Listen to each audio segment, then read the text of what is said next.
Hey, primates, links to the video we react to today are in the description below. Also, be sure to like, comment, and subscribe, as well as hit the little bell to be notified whenever we go live or put out new content. It really helps us out.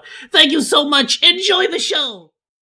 The Internet Mysteries Iceberg explained. This is a freaking hour and a half long one. All right, we're gonna speed this up, but yeah, let's do it. A big place full of mysteries. Some are stupid, some are creepy, most are just bored people looking way too hard into a topic that's really not that deep to begin with. I'm Dan Tavius, how you doing? And today we're going to be talking about the biggest mysteries on the internet. And yes, it's an iceberg video. If you don't know what an iceberg video is, go f yourself. No, I'm kidding. It's I freaking love iceberg videos, and I don't know why, but I blame Philip DeFranco for this, right? I freaking love when my YouTubers like just I love it when I love being called like I love like Philip DeFranco calling us bastards. Like you're just a random, oh, you're a fan of me? You watch my videos? You're my audience? Go fuck yourself. Like, yes, I love it.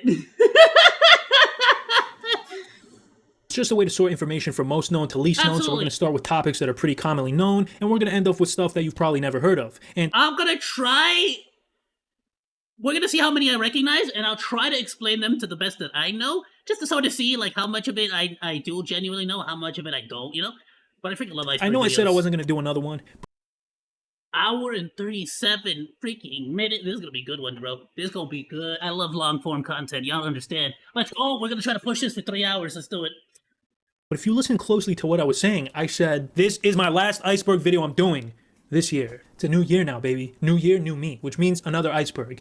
That being said, this will be the last one. It's over after this, man. It's over. Well, technically it's not over because this is a two-part video. This is part one of part two. If you guys are interested in watching part two, once you're done watching this video, I'm gonna drop the audio just a slight bit because it seems like it's a bit too high.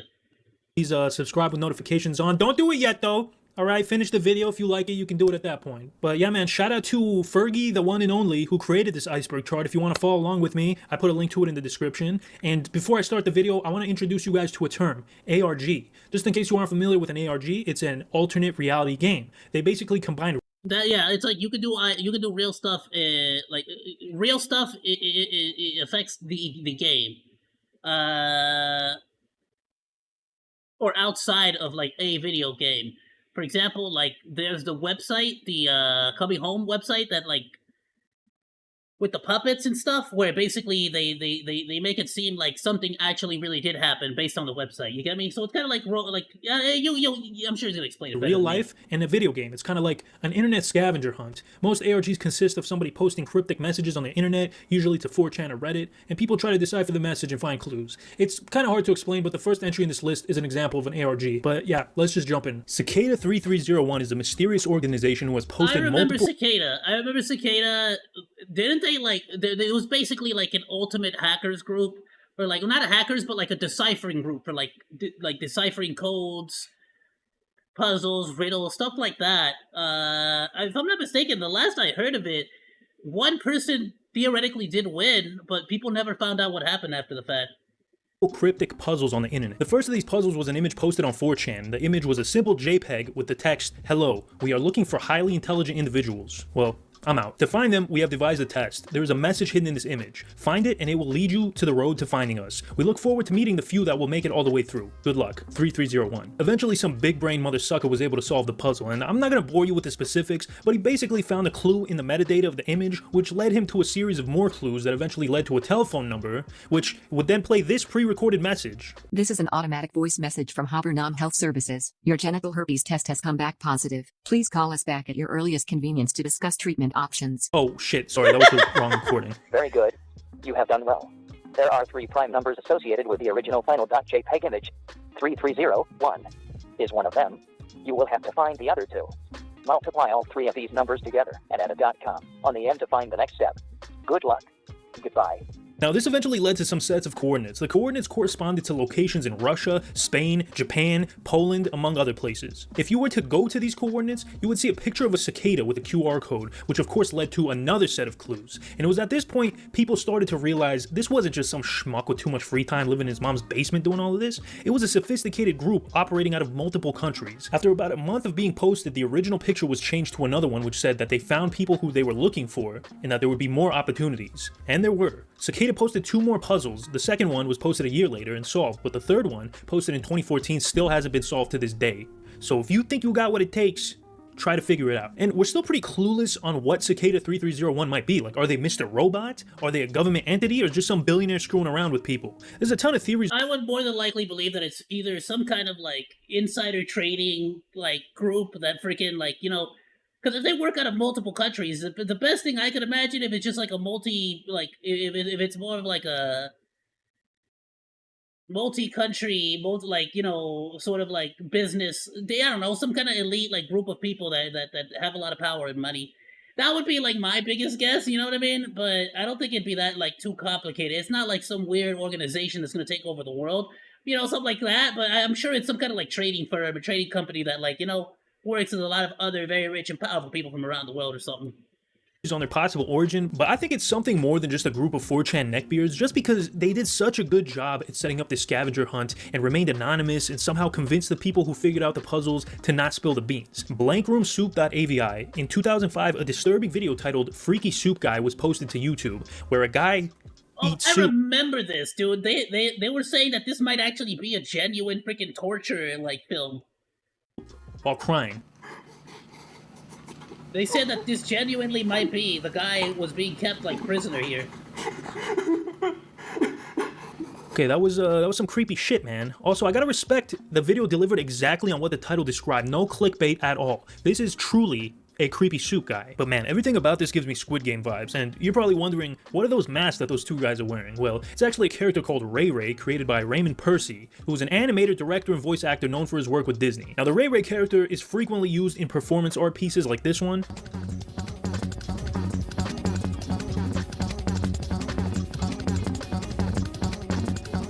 And they even do a yearly... Okay, sure, yeah, that was something. We saw that. Okay, got it. Yeah, with the prick was that? At every Burning Man event. Like a All right, well, there we go. We figured out the mystery. It's just performance art. Or is it? The thing is, Raymond Percy himself claims that he did not make the Blank Room Soup video and that neither him or anyone who's involved with Ray Ray had anything to do with it. According to him, the suits were stolen from his car during a performance, and this led to the rumor that it's actually a snuff film that was originally uploaded to the dark web and that the man was kidnapped and forced to eat caca soup for some deranged psychos. Now, let me read you a snippet from an article about the Freaky Soup Guy video on freaklore.com. Another theory is that this video is some kind of art project, although that's highly unlikely. Another theory is that Percy himself set up all of this for publicity, although that is rather doubtful. So, let's recap real quick. A known performance artist happens to have his costume stolen and then used in a film that looks suspiciously like performance art. Yeah, I don't think this is a mystery at all, to be honest. People really want this to be something more than it is, but you gotta understand. Performance artists are some of the weirdest mother suckers on this planet, and there's no doubt that this is all it is. You know, I'm actually kind of mad that I wasted so much. To be fair, that, like, sometimes the simplest solution is the obvious, like, the obvious solution is the correct one, you know? I can definitely see this being an instance where that's the case. You know, I mean, what are the odds that those suits will be stolen and used for this? But at the same time, I like to imagine that maybe it is. Maybe it is something super researching scary this just for some bullshit. Next! Polybius was an old-school arcade machine that appeared in arcades in the Portland area around 1981. The game was said to be extremely fast-paced, featuring geometric patterns and bright colors. Many people who played it were instantly addicted and couldn't stop playing. It was also said to induce psychoactive effects like seizures, amnesia, insomnia, and hallucinations. Even worse, one guy who played it even tried to off himself, and others said they couldn't control their own thoughts. After about a month, the game disappeared as quickly as it appeared, disappointing dozens of sweaty neckbeards who spent an entire afternoon digging for quarters in their ass crack. While it was active, men in black suits came in once a week to come and collect data from the machine. They didn't even bother taking the change, and no traces of the machines were left after the initial debut. And I think you know where I'm about to go with this. MKUltra was a government-sanctioned mind control research and experimentation project carried out by the CIA from 1953 to 1973, in which scientists developed drugs, chemicals, and technologies to attempt to control or read people's minds. I mean, I've talked about this in pretty much every Iceberg video. The thing is that it is very true. The government has been and has always been doing a lot of tests in order to try to make mind control or similar like similar things real. And it's not just the MK Ultra test either. There was the whole Dolphin House test as well. Like there's a lot of very stupid testing that the government does just to see if, like, just to verify if certain things are true or not.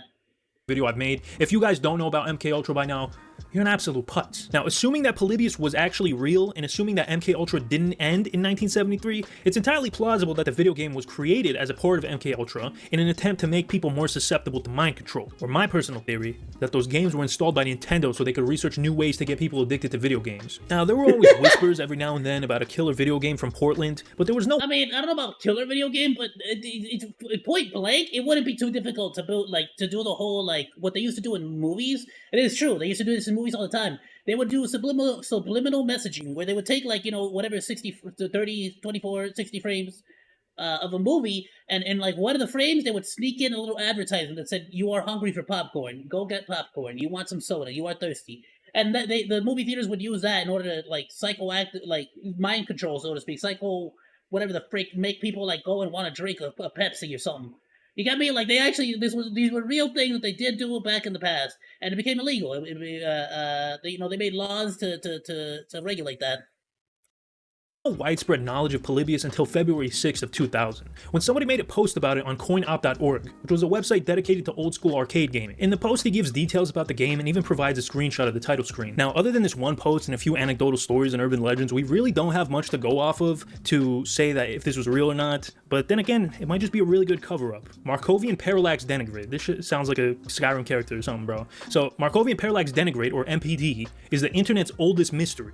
So, back before Google even existed, there was this thing called Usenet, which was kind of like a precursor to modern day forums. Think of it as Reddit before Reddit. In 1996, the forums began to get spammed with hundreds of bizarre posts consisting of what looks like gibberish. The only thing they all shared was the title Markovian Parallax Denigrate, and since people thought these were just spam, nobody thought to save them or anything, so most of them— Yo, that really does sound like a name that would come out of freaking, like, it sounds like a dragon's name in Game of Thrones. Have disappeared from the internet, except for one. And as you can see, this shit makes less sense than the popularity of The Office. Now, Jitterbugging, McKinley, Abe, Break, Newtonian, Interfering, Call, Update, Cohen, Air, Collaborate, Rue, Sport Writing, Rococo, Invocative, Tossel, Shadflower, Debbie, Sterling, Pathogenesis, Exquitior, I'm sorry, I feel like I'm about to summon Satan if I keep reading. I'm just not gonna read the rest. Now, a lot of people speculated that these were coded messages of some kind, but despite any attempts over the years to crack the code, no one has been able to. Where it gets even crazier is that the sender's email address is Susan Lindauer, who was a former journalist and congressional staffer. Lindauer was an outspoken critic of the Bush administration's sanctions on Iraq and other Middle Eastern countries. She began to form close relationships with leaders of the Arab governments like Libya and Iraq, and started lobbying on their behalf. Her brother and a close friend of hers both claimed she warned them to avoid New York City just before 9/11, and in 2004 she was arrested for acting as an agent of a foreign government after she flew to Baghdad in 2002 and received $10,000 from government officials there. She claims the arrest— Oh, was she actually, like, dropping, like, coded messages to a bunch of, like, terrorists? What the frick?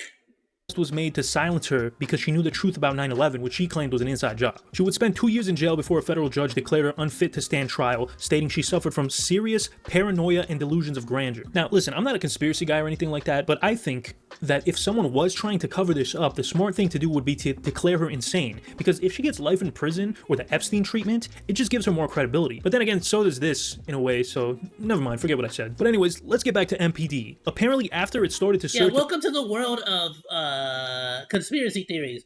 No matter what you do, everyone's gonna believe it.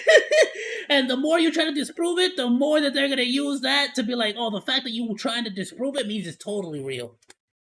That she was the author of these messages. The Wikipedia article for Markovian Parallax Denigrate mysteriously disappeared. Pretty fishy if you ask me, man. I gotta be honest, when I first started looking into this, I was convinced this was just a spam bot, but this is a whole ass rabbit hole, man. John Titor is a man who made a series of posts on the Time Travel Institute, a website dedicated to theories and concepts related to time travel. His first post was a reply to a question asking what would happen if you banged your own grandma, or something like that. I wasn't really paying attention, honestly. He claimed that the first time machine was built by GE and that he had a schematic of it, which he actually posted. Eventually, people started questioning him on his time travel experiences, and a Q&A was set up in the comments. He claimed to be a soldier from the year 2036, and he went back to the year 2000 to recover an IBM 5100 to debug legacy computer programs in his year. He also told us about the future and all the events leading up to it. A civil war would break out in 2005, which lasted for 10 years. Soon after the Civil War, the Russians would nuke major US cities, and after those events, Omaha, Nebraska would become the new US capital. Now, as far as I'm aware, none of these things actually happened, but some I'm trying to think. I don't remember getting nuked by Russia.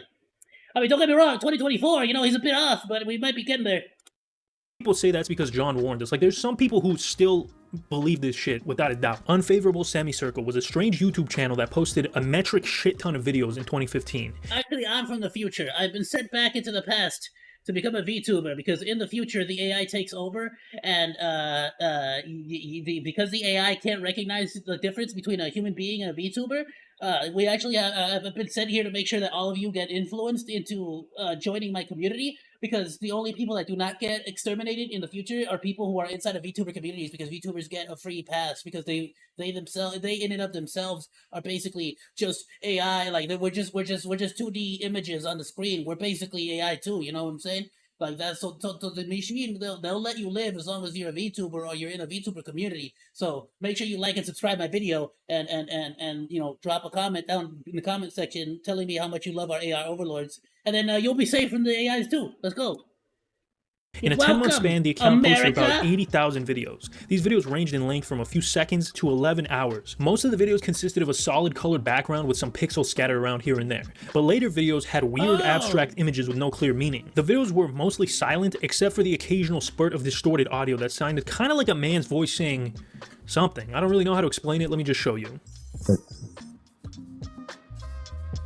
Now, why is this giving me the heebie-jeebies? Okay. People were able to find hidden things in some of these videos, like images that were hidden in the videos themselves. Also, people discovered that if you take some of the individual frames from the videos, they formed larger composite images. This is what really freaked me out for some reason. But these images are just as cryptic as the videos themselves. The titles of the videos usually started with the astrological symbol for Sagittarius. Now, eventually YouTube deleted this channel due to spamming, but most of the videos were archived. The YouTube account was also linked to a Twitter account that has also since been deleted. Of course, what all do this you mean weirdness they deleted his channel for spamming? That don't sound right to me.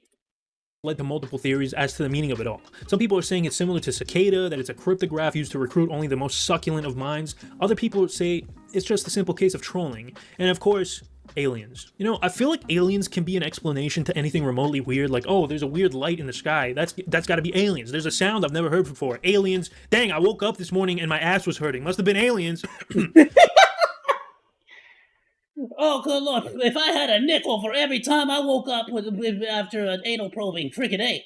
With for Spaceman is referring to this image of a little girl with what looks to be an extraterrestrial in the background. And for years and years, people looked at this image and were like, whoa, man, this is definitive proof of the existence of aliens. But in fact, Spaceman is remotely weird, like, oh, there's a weird light in the sky. That's got to be aliens. There's a sound I've never heard before. Aliens. Dang, I woke up this morning and my ass was hurting. Must have been aliens.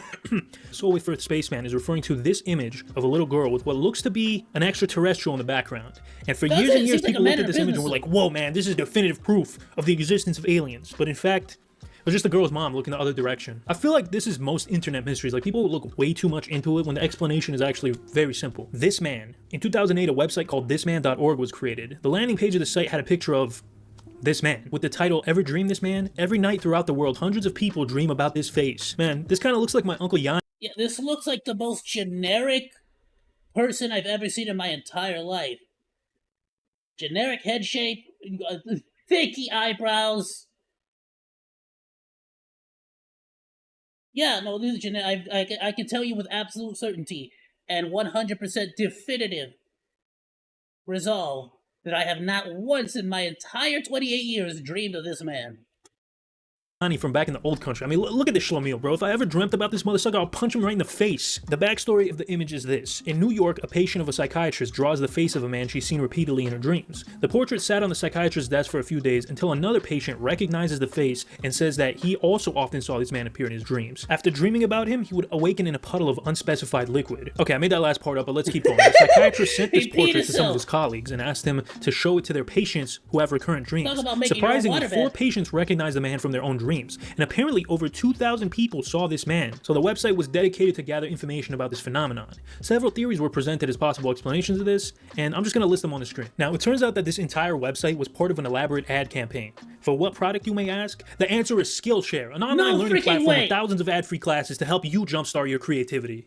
Hey man, are you sick and tired of sitting in your room night after night crying because life has no meaning? Every day's the same. You come home after work or school, you play video games, you sleep, and then you repeat everything the next day. You know what you need? A hobby. But the thing about hobbies is you gotta learn them, and nobody wants to learn, right? So you might as well give up, right? Wrong, okay? You're lucky you're watching this video right now because I'm about to introduce you to Skillshare. Let's say you want to be a YouTuber like your good friend Dan Tavius. Well, what helped me become the man I am today is a Skillshare course by none other than Mark-ass Brownie. I've recommended this course before, and guess what? I'll do it again because it's excellent at breaking down everything you need to know to get started with whatever you have, all right? You don't need a $1,000 camera in a studio. You can get started with just your phone and some charisma. Oh. You don't have charisma? Well, they have classes for that too. As a matter of fact, they have classes for tons of things. Video editing, organizational skills, even coding. The only thing they don't have a class on is how to get my kids back from my ex-wife. Oh, and did I mention there's no ads? All right, uninterrupted learning. You kidding me, bro? Just kidnap them. What do you mean? Just like get in the car, like put them in your vehicle, and like drive off. Like, so what if you get arrested and go to jail for life? Like that's semantics. Only if you get caught. Nah, so I actually would like to. I'd like to learn Python a little bit, you know. Why not invest in yourself? Because at the end of the day, you gotta start somewhere. And luckily, the first 1,000 of you beautiful schmucks to click the link in the description gets 1 month free. Frick, you think they probably have freaking like they probably have classes on freaking GIMP and DaVinci Resolve. Now that I'm not gonna be using freaking Adobe Premiere anymore. Give it a try. Start exploring your creativity today. The mystery of what happened to my dad. June 5th, 1987. I was 7 years old at the time. I was a bit of a handful as a child. Psychiatrists said that I was emotionally unstable and prone to violent... Is he actually talking about himself now, or is this another Iceberg? ...and psychopathic tendencies. Whatever that means. I came home after a long day of setting fires around the neighborhood and wanted to fix myself a nice bowl of crunch berries. There was one issue. No milk. At this point, I had a full-blown mental breakdown and started smashing stuff, punching the dog in the face. You know, regular kid stuff. At one point, my dad says, okay, I'm gonna get you some milk. Just calm down, please. I calmed down a little. But I never saw my dad after that. I'm still trying to figure out why he left. Was it something I did? No, couldn't be. I guess we may never know. Elisa Lamb. Okay, we're going... Nah, bro, he went out. It's because he went to the shop in the corner. They didn't have the milk there. And so he had to, like, go looking for, like, 10 years. And, like, once he finally got the milk, you see, he got a little stressed, a little bit anxious about, like, all that time that it took. So he had to go get a pack of ciggies. And, bro, that set him on a loop. He's still not back yet. From funny to very disturbing. Elisa Lamb was a student at the University of British Columbia in Vancouver who decided she wanted to get away from her studies by taking a trip to the West Coast. Unfortunately, this trip would not end well for Elisa. Elisa suffered from bipolar disorder and depression, and for this reason her parents did not approve of her going on a long trip by herself. But eventually they caved and let her go on the condition that she would call them every day so that they would know she was okay. So she packed her bags and took the Amtrak all the way from Canada to Los Angeles, where she would stay at the Hotel Cecil. This was a charming little hotel with a view of Skid Row, one of the largest homeless encampments in the United States. Now, I feel I should mention that this particular hotel is an absolute cesspit, and I don't mean that it's your standard rat-infested dirty shithole. I mean, this place was notorious for the large number of people who took their own lives within its walls. On top of that, it was also known for violence, prostitution, murder, and home to at least 2 serial killers, including possibly Richard Ramirez, the Night Stalker. And if all this wasn't bad enough, there was also a group of people emulating Nintendo games in there. When Lamb initially came to the Cecil, she was put in a shared hostel-style room with multiple people, but her roommates complained to management that she was displaying odd behavior, so she was moved to her own private room instead. And this wasn't the only time someone would claim that she was behaving strangely. Apparently she was kicked out of a taping of a late show for disruptive behavior. After a few days of being in the city, all of a sudden she wasn't calling her parents anymore. This alarmed her parents, who were protective of her because of her mental condition, so they called the police to report her missing. The police searched the entire hotel for Elisa, but she was nowhere to be seen. This was the last known footage of her.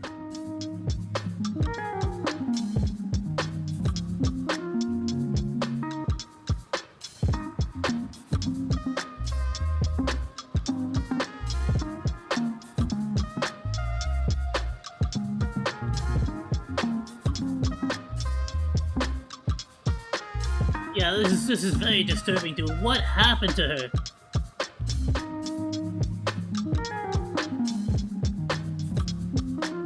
This This video sparked a lot of speculation on the internet, probably because of her odd movements and behavior. Some people say that it looked like she was trying to hide from someone or was frantic because the elevator seemed to be malfunctioning when she was trying to run away from an unknown person. There were even some theories that the video was tampered with before being posted. While the police were searching for Elisa, a bunch of other guests at the Cecil began to complain about the water pressure. Others claimed that the water was slightly darker than usual and that it had a weird taste. This was when a maintenance worker went up to check the water tanks on the roof, and when he looked inside, he found Elisa's body in one of them. Her passing away was deemed to be from drowning, and no drugs or signs of a struggle were found on her body. This caused people to speculate even more. How did she get on the roof? How did she get into the tank? Like, everything was locked. Normal, guests at the hotel had no access to this part. From people who knew her, it was very hard to believe that she would do this to herself because Elisa was not known to be inclined to thoughts of ending her life. And one of the last people who saw her was a bookstore owner who said she was outgoing, very lively, and very friendly. She also bought gifts for her family and friends in Canada the day she went missing. Why would someone who was planning on ending themselves do that? In my opinion, I think Elisa wasn't taking her bipolar medication and began to have paranoid thoughts that someone was after her. This would explain the weird footage on the elevator and why it seemed like she was looking around for somebody. She also apparently had a history of paranoid episodes, so I think she ran onto the roof and tried to hide in one of these water tanks where she drowned. I'm open to other theories, but I think this one's the most likely. To be fair, once you get in that tank, you ain't getting back out, dude. Unless you wouldn't gonna need help to get out of that tank. You could see it, that is just sad, dude. So let me take you young whippersnappers back to an age before the internet. These days, if you want to watch a video... understand, bro. Bipolar, as someone who's, dealt with many people who have that, I'm not gonna, get too far into it, but I've genuinely had, specifically, children that I had to take care of that had bipolar disorder, and they would talk about how, and Frank, one time I actually did see it myself personally, but, they would talk about how, middle of night, they would wake up, and they would hear voices or see faces, outside the window. One of the children would, stay up all night just looking out the window because they were scared that there might be somebody outside their window, and they'd rather just have a clear line of sight in case there was somebody out in the window, they could see them right away. And, they would talk about how, while they're staring out the window and just, waiting for that person to show up, they would be thinking about, grabbing a knife. One even, they admitted to me that they even debated grabbing a knife and unaliving everyone in the house at the time, which was a genuine, place for concern, and we had to get not the authorities, but necessarily, but the actual agency involved in order to figure out what's going on with that and get them help. But so the bipolar disorder can really, really be very, very tricky to deal with and handle, and it can be very scary, honestly. Video without paying for it. You just fire up the old Pirate Bay, type in whatever you're looking for, and like magic, hundreds of potentially virus-infested downloads pop up, and you're on your way to watching it. You can treat it, and you could absolutely, live a semi-normal life with treatment, proper help, but it can be a very scary, circumstance to be in.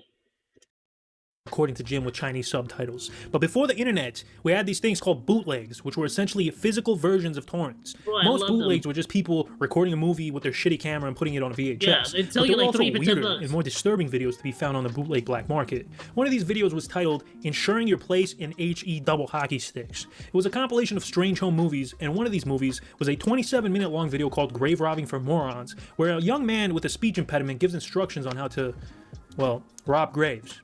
He also goes into detail on how to clean bones so you can sell them on the black market. The whole time he's talking, he's holding what looks to be a very real skull. Now, a lot of people speculate that this was some kind of pretentious art film or a school film project or something like that, but I actually think it might be real. I want to point out a few details about this video. First of all, the kid says in the video that his name is Anthony, and at one point it looks like he's about to say his last name. This was made by Anthony. Well, as a matter of fact, let's forget the last name. So you can clearly hear that he said Anthony Cass and then stopped. Now, this is where it gets interesting. In 1999, a man named Anthony Casamassina was arrested for, you guessed it, grave robbing. Now, I'm no detective, but I think we found our guy. Owen He's final video. Owen He was a South Korean actress and model who also did vlogs on YouTube. On September 14, 2020, at the age of 36, she was found unconscious by a friend who took her to the hospital, but sadly she would later pass from cardiac arrest. According to the coroner, it was self-inflicted. A couple of days before this, she would post a vlog on YouTube, and at first glance, it seems perfectly normal, nothing out of the ordinary. But after about 45 seconds, there's a weird glitch that lasts for about a minute.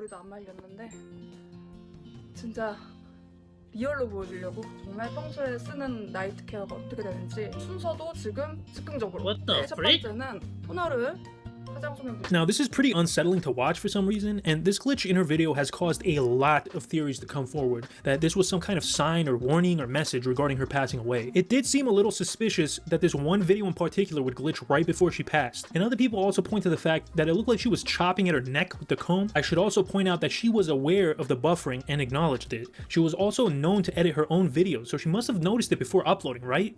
And the weirdness doesn't stop there. In here would include the number of the video in each one of her videos' titles, like episodes. Her first video was episode 1, and so on and so forth. Now, the video she made before she passed was titled episode 48, but the one right before it was episode 45, so she skipped 3 numbers. A lot of conspiracies surrounding this video have to do with the number 48. If you look at the comments of this video, some people listed all of the coincidences found. First of all, the video started glitching at exactly 48 seconds, and then goes on for exactly 1 minute until 1:48. Then if you look at the clock behind her, the time reads 8:30, which means the hour hand is on 8, the minute hand is on 6, 8 multiplied by 6 is 48. She also died 48 hours after this video, and this was the 48th episode.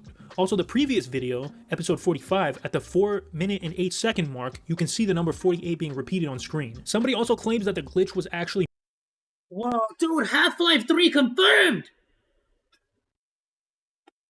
Morse code, This and then is she was saying, wild! "I need help, 48 is here, help me now," but that's unconfirmed. So the idea here is that either she was sending a message that she was going to carry out the deed herself, or she knew somebody was after her and she was hoping somebody would notice and decode her messages, because apparently she did have issues with some people in the Korean entertainment industry. I mean, when you put everything together, it's But I mean, did she know specific, like, what's the 48 mean? Who's 48? What? pretty suspicious. But I'm not gonna lie, at the same time, these theories kind of come off like the Lincoln JFK coincidences, like, oh, Lincoln was shot in a theater named Ford, Kennedy was shot in a Lincoln, which is made by Ford. Anyways, whatever happened, man, I hope she rests in peace. This one is particularly sad, I think. 11BX1371. In 2015, a very creepy video was posted on Swedish tech news site Gadget ZZ after it was apparently sent to them in the mail from an unknown person in Poland. Now, at this point, I'm a little bit skeptical because, as you know, in Poland, it's illegal to send mail without also sending a kielbasa sausage attached to it. But let's forget about that and continue. The video in question was black and white footage of a guy in a plague doctor mask with distorted sounds playing. He came out and admitted to this one. If I'm not mistaken, it was an art project for a school. In the background, and a bunch of weird numbers and symbols flashing on the screen periodically. Yeah, no, this was an art project. I remember this one.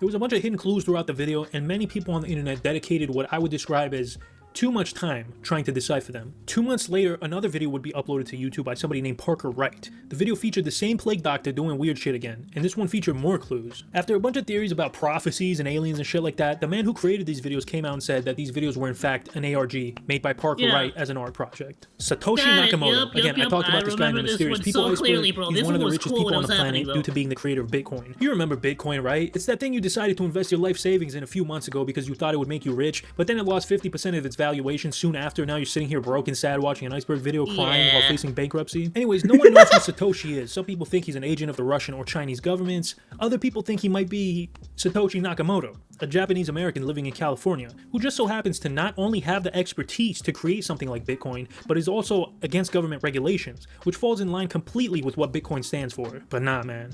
Can't be that guy. Probably aliens, honestly. Charlie Chaplin Time aliens. Traveler. This refers to a clip from a Charlie Chaplin film, The Circus at Grauman's Chinese Theater, made in 1928, where you can briefly see a woman seemingly talking on a cell phone. Media sources have tried to explain this away as the thing on her ear being a hearing aid, which was actually developed by Western Electric in 1925. But I think there's a more obvious answer. She is a time traveler. She went back in time to kill Hitler, but went back too far, and now she's calling back to the future to tell them that they fucked up and they got the wrong guy with the weird mustache. 9/11 predictions in media. So the 9/11 predictions in media are kind of similar to the Onhei coincidences that I mentioned earlier, or the Lincoln Kennedy coincidences. Before September 11th, many films, TV shows, and songs seem to have predicted 9/11, including but not limited to The Matrix, where Neo's passport expires on September 11th, 2001. Okay, that could very easily be a coincidence. There's also The Simpsons, where Lisa holds up this magazine. Well, The Simpsons predicts everything, so that doesn't really— Okay, let's be honest. That has, like, this one's so dumb to me. I gotta admit, this one's really dumb to me, and here's the reason why. It's freaking New York! Tell me, what are the... Back before the Twin Towers fell, what were the two most iconic things you could possibly think about when you thought of New York? I wonder. You know, it's not like when movies, you know, want to show you Egypt. You know, obviously they show you, they show you the Great Pyramid of Giza when they want to show you Egypt, right? They don't show you, the pyramids.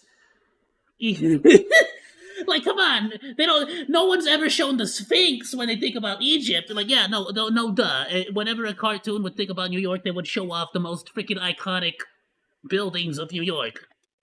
This magazine. Well, The Simpsons predicts everything. Yo, So for real that though, doesn't really $9 count. for Okay, a how about this scene magazine? from the Rugrats in Paris movie?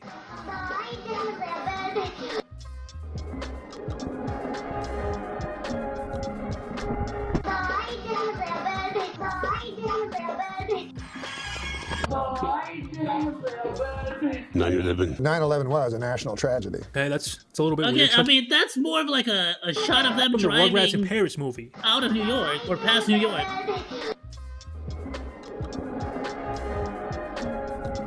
Yeah, I mean, they're just driving. From the Rugrats in Paris movie. Is this from the Rugrats movie?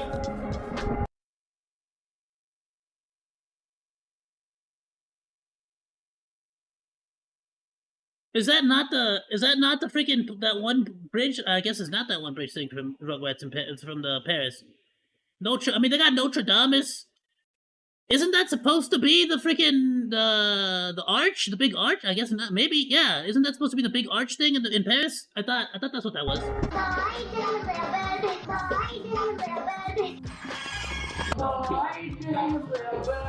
9/11. 9/11 was a national tragedy. Okay, it's a little bit weird. Chucky clearly says 9/11, and then a plane flies into what looks like Did he clearly say 9/11? I didn't hear 9/11.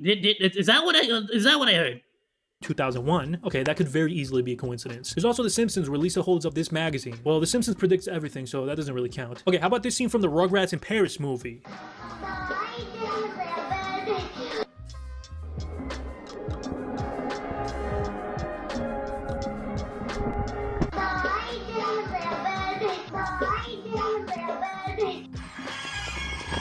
I'm hearing I did a bad thing. I did a bandit. I did something. I'm not hearing 9/11 at all. 9/11. 9/11 No, that didn't sound like 9/11 at all to me. I'm gonna be completely honest with you. That did not sound at all like 9/11 to me. was a national tragedy. Okay, it's a little bit weird. Chucky clearly says No, 9/11. he did not clearly say 9. I have to disagree. I didn't hear 9/11 at all. And then a plane flies into what looks like two towers, but let's say that's not. I think those two. Isn't that? Let me see.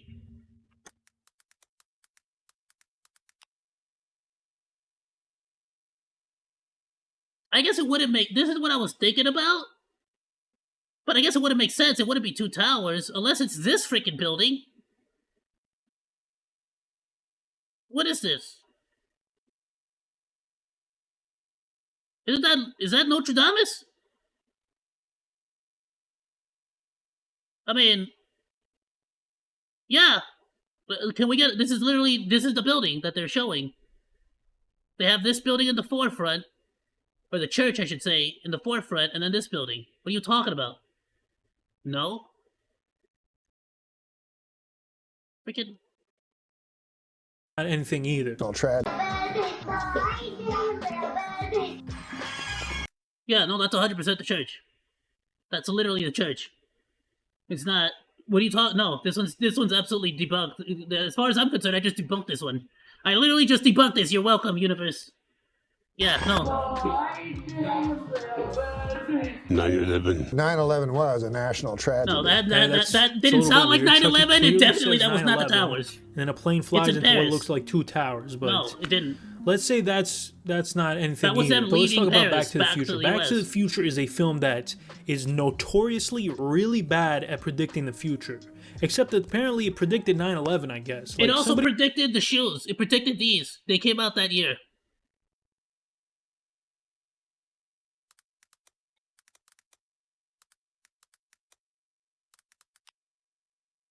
It predicted these. It predicted these shoes.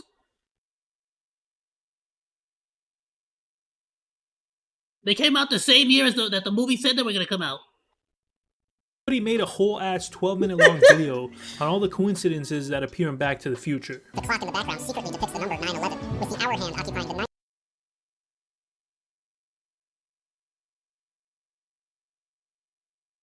No, it doesn't. No, it doesn't. This is 9. It would be what? It would be, this is the 1, right? Yeah, so there would be... This would be 9:58. Just about 9:58. This doesn't show 9/11 at all. It's 9:58. Guess what? Every single day, this hand is at 9, and somewhere in the general area of all of this, you got about an hour of this. Yeah, no. That's what's stupid. It's not. Desperately yelling, I have to tell you about the future. Bro, somebody needs to like. Let me show you a clock, and I'm gonna blow your mind. While the clock says 9/11, and what is Marty trying to warn Doc about? A terrorist attack. Yeah. The terrorist ambush occurs here, in the parking lot of the Twin Pines Mall. Of the multitude of names that this scene could have had, why is it called the Twin Pines Mall? It will... Why is it called the Twin Pines Mall? Because they made that stupid joke about them like hitting one of the trees, and it was called the Pine Mall. That's why it was a stupid joke.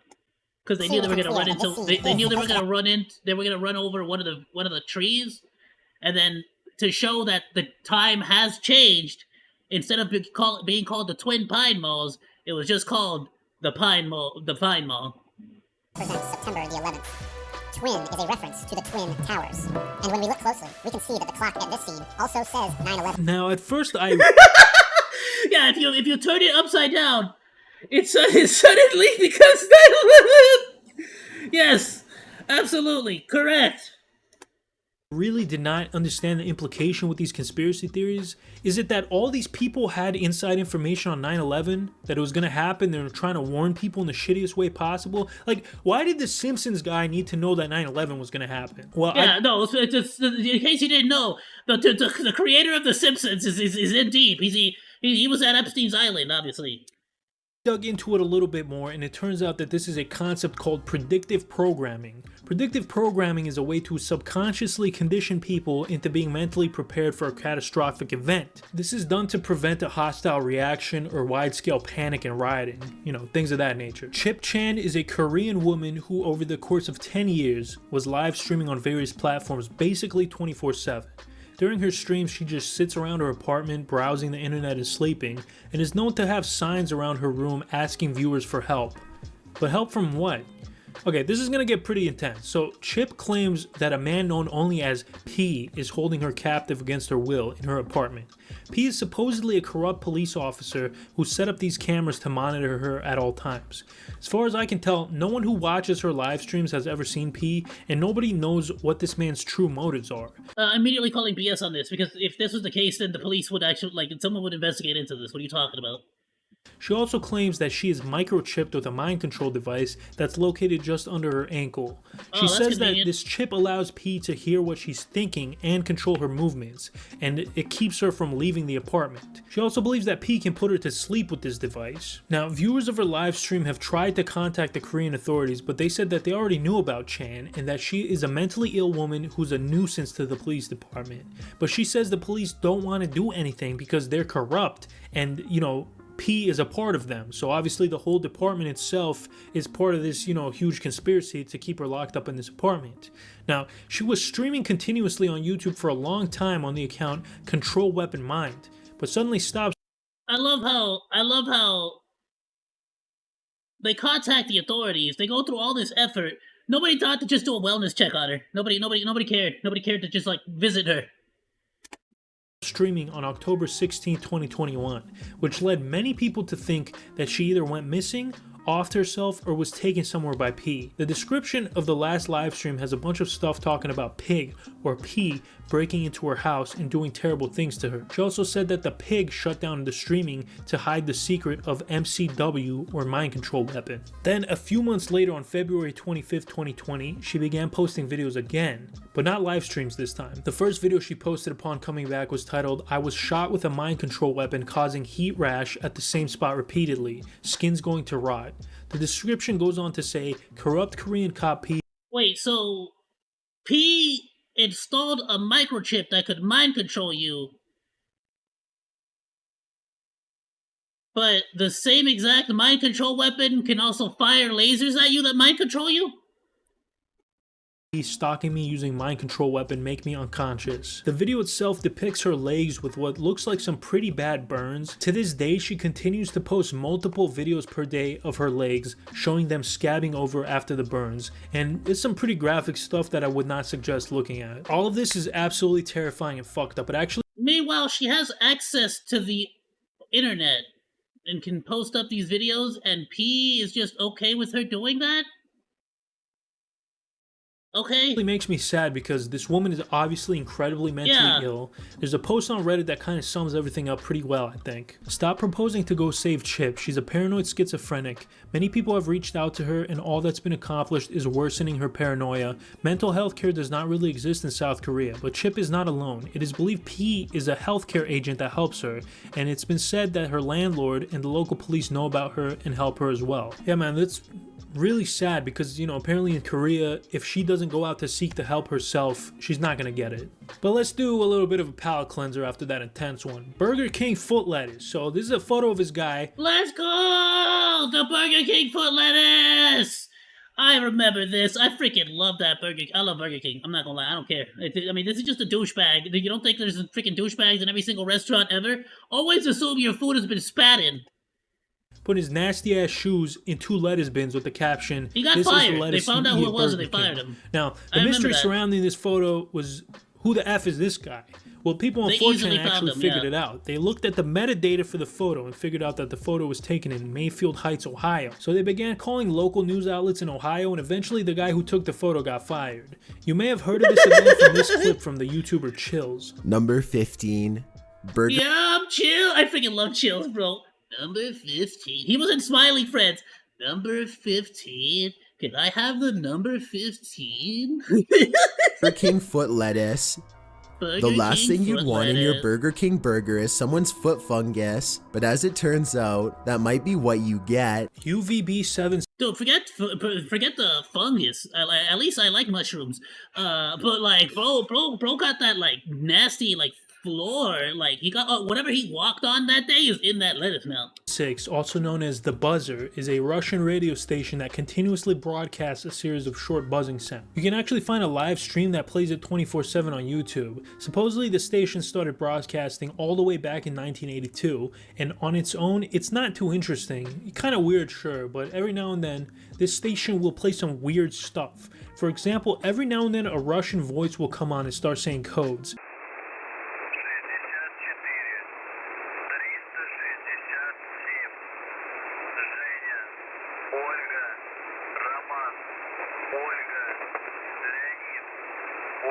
I mean, this makes sense because I mean, it's not like countries use super secret like not hackable like radio frequencies to like communicate with each other. All frequencies can be picked up.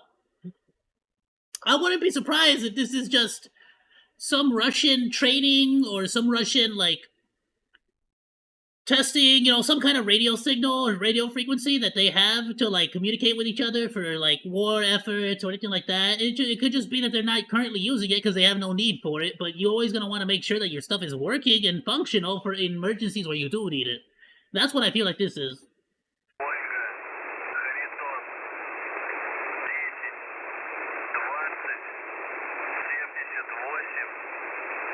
Recently, as in last month, the signal was hijacked by pirates who played a sound to make the wavelength look like troll face. Alright, bro. That's pretty epic. I'm not gonna lie. Awesome. On top of that, they also played Gangnam Style over the broadcast. Up.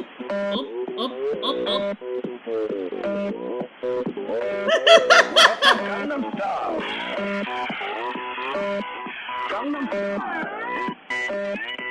Let's go! Bro, just when I thought this couldn't get any more epic. You know, the only thing that would make this even more epic is... Holy smokes, is that... Chungus! Is that Big Chungus? Yay video games. I actually skipped this one on my disturbing Reddit post, Iceberg, so good thing I get to cover it here. This story starts off with the Reddit post 11 years ago from the r/gaming subreddit with the title, "Just got Oblivion for PC, what are your favorite mods?" A user by the name of Yay Video Games commented, "The uninstall button. The game is great and all, but god, it's hard to fully remove all the junk it leaves behind on your system." Another user replied to his comment with, What? He replies back with, the uninstall button. The game is great. Ubisoft goes Steamworks bye-bye. Always on DRM. But you off to go work. Always on work DR. Check out the junk it leaves behind in you. Now this seems like the writings of somebody who has all of their mental faculties. The user then says, this makes even less sense. Oblivion has an uninstall button. It works. I have used it more times than I care to mention. All mods uninstall themselves in Oblivion's directory. The uninstall button doesn't touch them as it is unaware. All you do is delete the Oblivion directory, then they gone bye-bye. Yay video game. Yeah, you mods, like, you have to understand something. All video games that you install leave metadata. Otherwise, if you reinstall it again, you're not gonna have any of your saves. So typically, games will ask you if you, like, in some cases, games will ask you if you want to keep it, but otherwise it's gonna leave a lot of the metadata, always. That's why I like to, like, wipe my computers pretty often. Unfortunately, I should and have to do it on my main PC, the one that I used to stream, but there's, like, way too much work, way too many videos. I have no backups. I'm playing very, very, very risky here. So I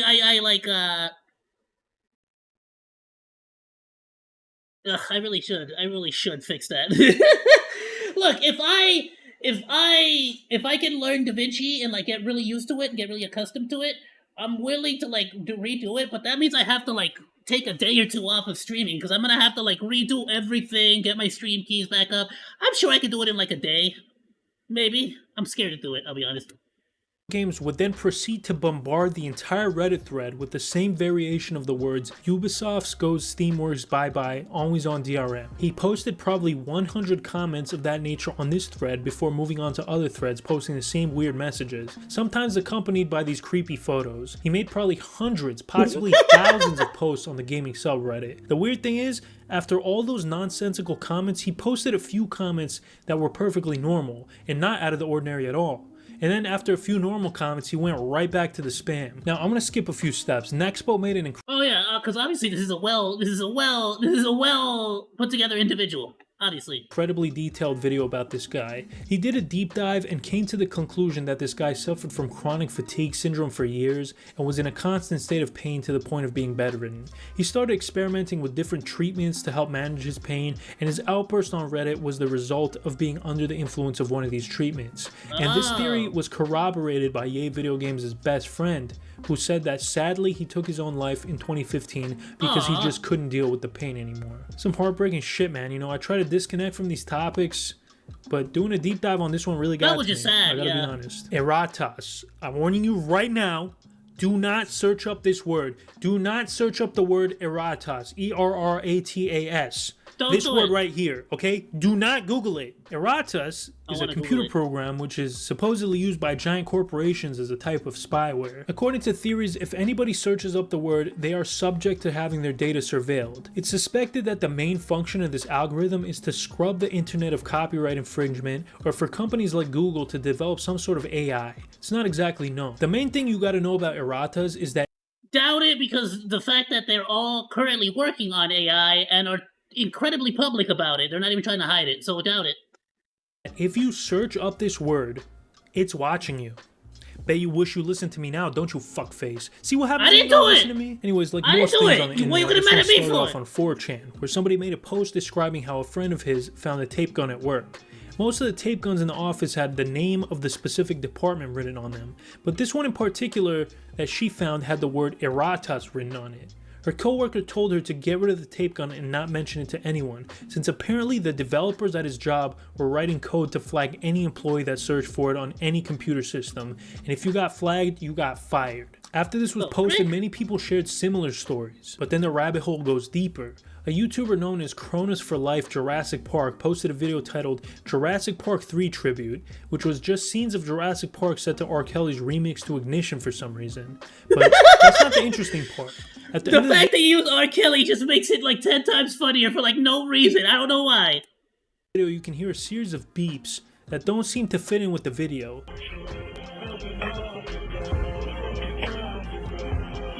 People figured out that this was Morse code and translated it. The message was Hollywood Astral Projection Clinic. It's pretty dubious, man. I must say, that's quite dubious indeed. He then followed up this video with another video titled, YouTube is monitoring and controlling my life. Astral projection. Didn't that one lady...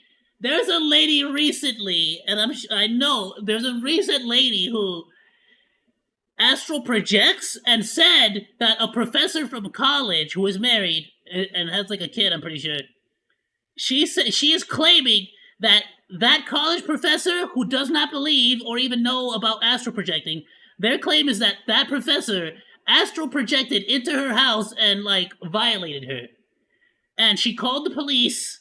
And she wanted to, like, have him arrested and sued.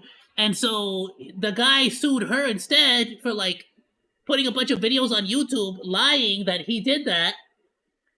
And she's going to jail now for making those accusations. Well, I don't know about jail, but she lost the court case and she was pissed off. Like, that's a recent situation that just happened, too. I'm sorry, but astral projecting is one of the funniest concepts to me. Me too, man. Me too. This video was purposely made shitty and hard to read so that the Errata's algorithm couldn't flag it, but people were able to decipher the text throughout the video. I strongly believe my mom was being monitored and harassed by YouTube, Universal Pictures, and their affiliates because of a secret of sorts she had uncovered within one of the original trilogy of Jurassic Park films. Now, he doesn't specify what the secret was, but he does say that YouTube kept removing her videos for no reason. He also posted another video called Here Goes Nothing, which he stated it was a test to see if YouTube would remove it, and that it would prove his theory correct if they did remove it. But they didn't remove it, so does that mean your theory is not correct? But that's not where the weirdness ends. If you would turn on the auto cap... Well, now he needs to search up the word and try to upload it again. And suddenly, if it does, well, then now we're talking. Those are firm results right there. Of this video, they would have all sorts of weird things hidden in them. One of the things being overthrow the government. Keep in mind that auto captions are set by YouTube themselves and cannot be edited. I'm sorry, just overthrow the government? Prove his theory correct if they did remove it, but they didn't remove it. Overthrow the government while you just have a man in denim booty shorts. On the auto captions of this video, they would have all sorts of weird things hidden in them. One of the things being take down the government. Let me show you some chest in my denim booty shorts. Is this you trying to like convince me to join your cause? What is this? Overthrow the government. Keep in mind that auto captions are set by YouTube themselves and cannot be edited by outside sources. So this right here really... That is not true at all. You could absolutely edit them. I can edit them myself. That's not true at all. No, you can absolutely edit your captions. 110%. Let's see. Boop, boop, boop, boop, boop, boop. YouTube Studio.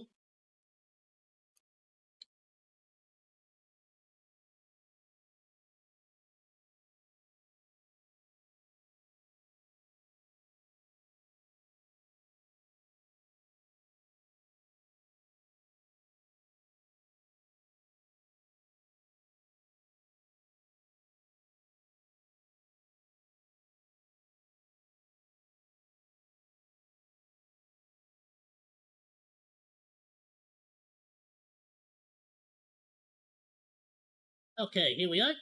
So, this is a video that's going to be coming out this week. You can see, like, pretty much everything I've worked on. I barely getting started on Monday. Still gotta get on that. I just barely uploaded that. But, let's see. This is all public. Battle of the Big Beast on Isla Sorna. Okay, this is one for Lackadaisy. Right, we're gonna go to that one. And if I go right on down here to subtitles... you can see, here's YouTube's automatic. It says automatic captions. That's YouTube's automatic subtitles right there. And so basically what you do is you click on this, on the edit tab, please, and you can see everything. This is literally everything I say, everything that the video says. All of my words, word for word, this is YouTube automatically getting... For example, I start off this is automatic. I start off the video saying, "Hey primates, links to the video we're reacting to today are in the description below." Bam, there you go. So, and what I can do is I can literally just edit this and change it to whatever I want. And whatever timestamp is that piece is on, you can like edit it there. You get me? So, not true. You can absolutely edit all that. And to the best of my personal knowledge, that's always been the case. But y'all let me know if I'm wrong on that one.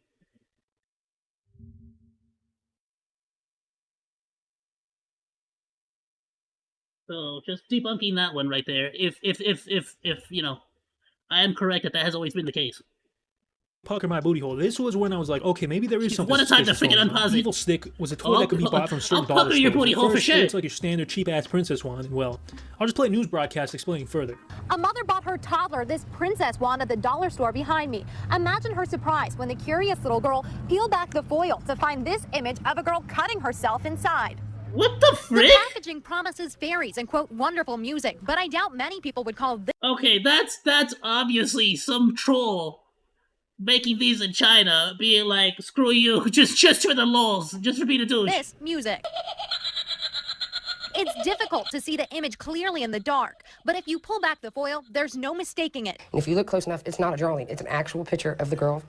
Okay, that's pretty messed up. I'm not saying it's not messed up, but okay, I shouldn't be laughing, but come on, man. That's totally a prank by some fucking douche. Evil Stick. Did you not ask yourself why this would be named an Evil Stick? Kanye Quest 3030 Cult. Now, many of you probably don't know this about me. Was that the actual name of the toy?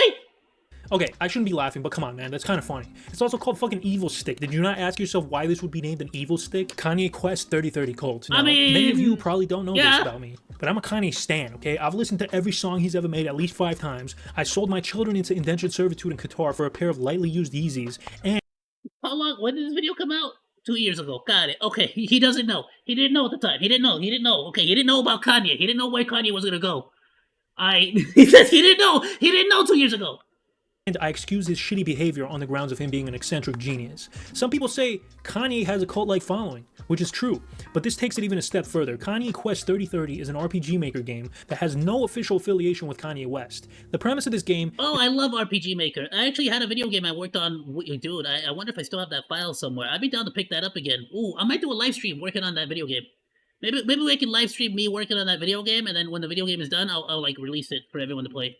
Is that one day Kanye goes to take the trash out. While doing so, he gets sucked into a wormhole and gets teleported to the year 3030, where the world is ruled by a clone of the rapper Lil B the Bass God. The gameplay is similar to Pokemon, except instead of Pokemon, you rap battle clones of other famous rappers, and once you beat them, you can get them to join your team and fight alongside you. From what I can tell, the game looks pretty fun, and there's a ton of jokes and references to hip-hop culture. But then 2 years after the game's initial release, people discovered some weird stuff. So, towards the beginning of the game, there's this random side character who asks you, what do you want to do? And a keyboard pops up so you can give him an answer. At this point, I would type in these nuts, but unfortunately there's not enough space for these nuts to fit. So at this point I guess I would just give up and continue on with the game. But it was discovered that if instead of these nuts you typed in the word ascend, you would be turned into a butterfly and teleported to a secret level that's outside of the main game. This is when things start to get dubious. I don't even know if I'm using the word dubious too much. I don't even know if I'm using it in the right context, but you know, whatever. So upon entering the level, you're immediately greeted with some text. Congratulations, you have proven yourself to be an open-minded and curious thinker. We must apologize for deceiving you, but we can reveal that the game you were playing until this point was a front constructed to protect what you are currently accessing. We must ask that you do not reveal this to the public, and if you cannot keep this a secret, close this program immediately. By selecting the yes option, you agree to participate and not— What kind of shitty secret organization are you? Hey, do me a favor, could you just not tell anybody about this? Or if not, just don't play this. Wait, what are you doing? Stop posting this on YouTube. Stop it! not reveal any information. Joke's on them. This isn't even legally binding. I can tell whoever I want. In fact, I just called up your mom a few minutes ago and told her all about it. Anyways, it goes on to say that this level is basically a thought exercise, and it ends with the message, "You may begin now. Welcome to your ascension." Once you get that message, you start the actual level, which is a series of puzzles. If you're able to solve all the puzzles in the secret level, you're presented with a blank white screen and some text. If you're able to solve all the puzzles in the secret level, you're presented with a blank white screen and some text, which congratulates you for figuring out the puzzles. It also says that they will contact you within a 2-week period and ask for your personal information: name, age, address, preferred wiping method, you know, the basics. And then the game just ends. So somebody actually data mined the game and posted their findings on the website Pastebin, and what they found was pretty disturbing to say the least. He discovered that this secret level was an ARG used by a cult known as Ascensionism to recruit new members. Now, apparently Ascensionism has been around since at least 2006, and according to the religion wiki, it's often misunderstood as a cult, but they don't seem to exhibit any cult-like qualities. I don't know, man. I'm gonna have to disagree with you on that one. Kenny Veach also— They have no cult-like qualities. They just put an Illuminati pyramid inside of an eyeball. Okay. Mainly based on the belief of reincarnation in a related Yahoo group, Ascensionists claim to be a new branch of humanism.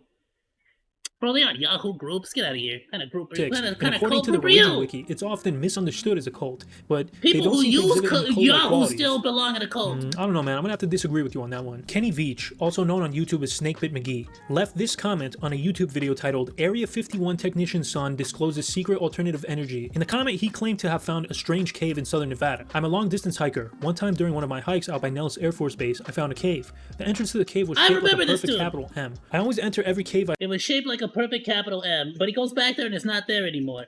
But if I'm not mistaken, at some point, doesn't he admit to be, like, really, really stoned?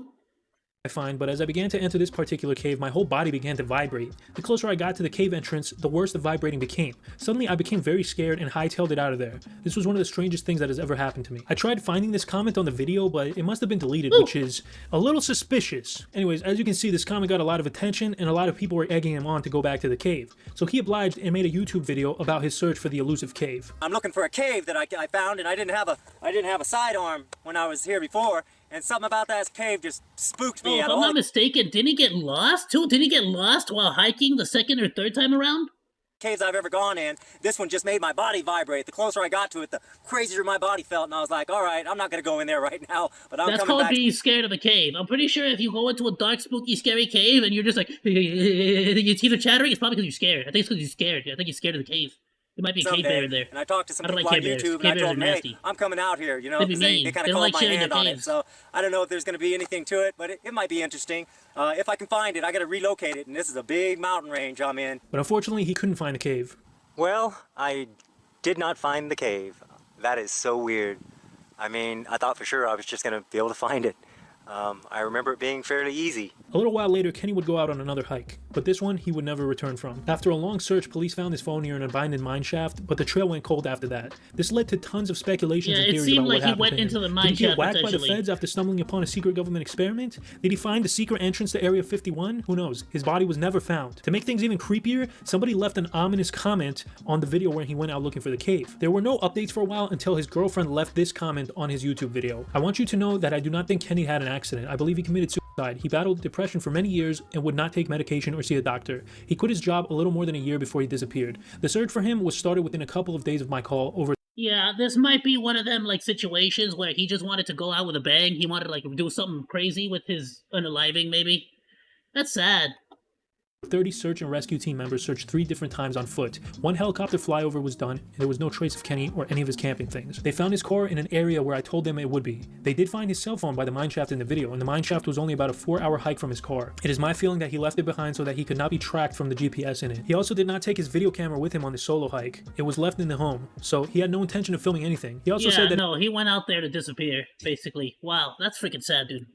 If he decided to do it, no one would ever find him. It would be easy to do something like this in our desert with a high number of natural caves and mines. HLN also did a special about Kenny where they interviewed his daughter, who came to the conclusion that Kenny just couldn't take society anymore and he left and started a new life in the desert. My biggest theory about his disappearance would be that he was just over it.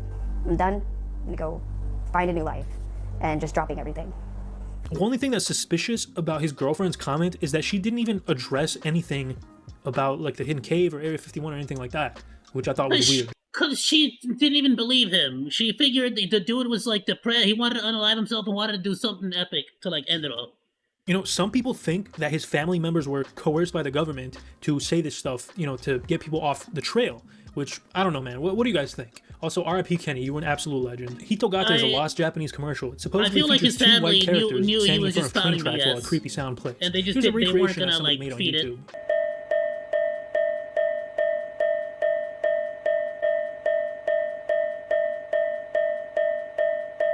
The hunt for this mythical commercial started back...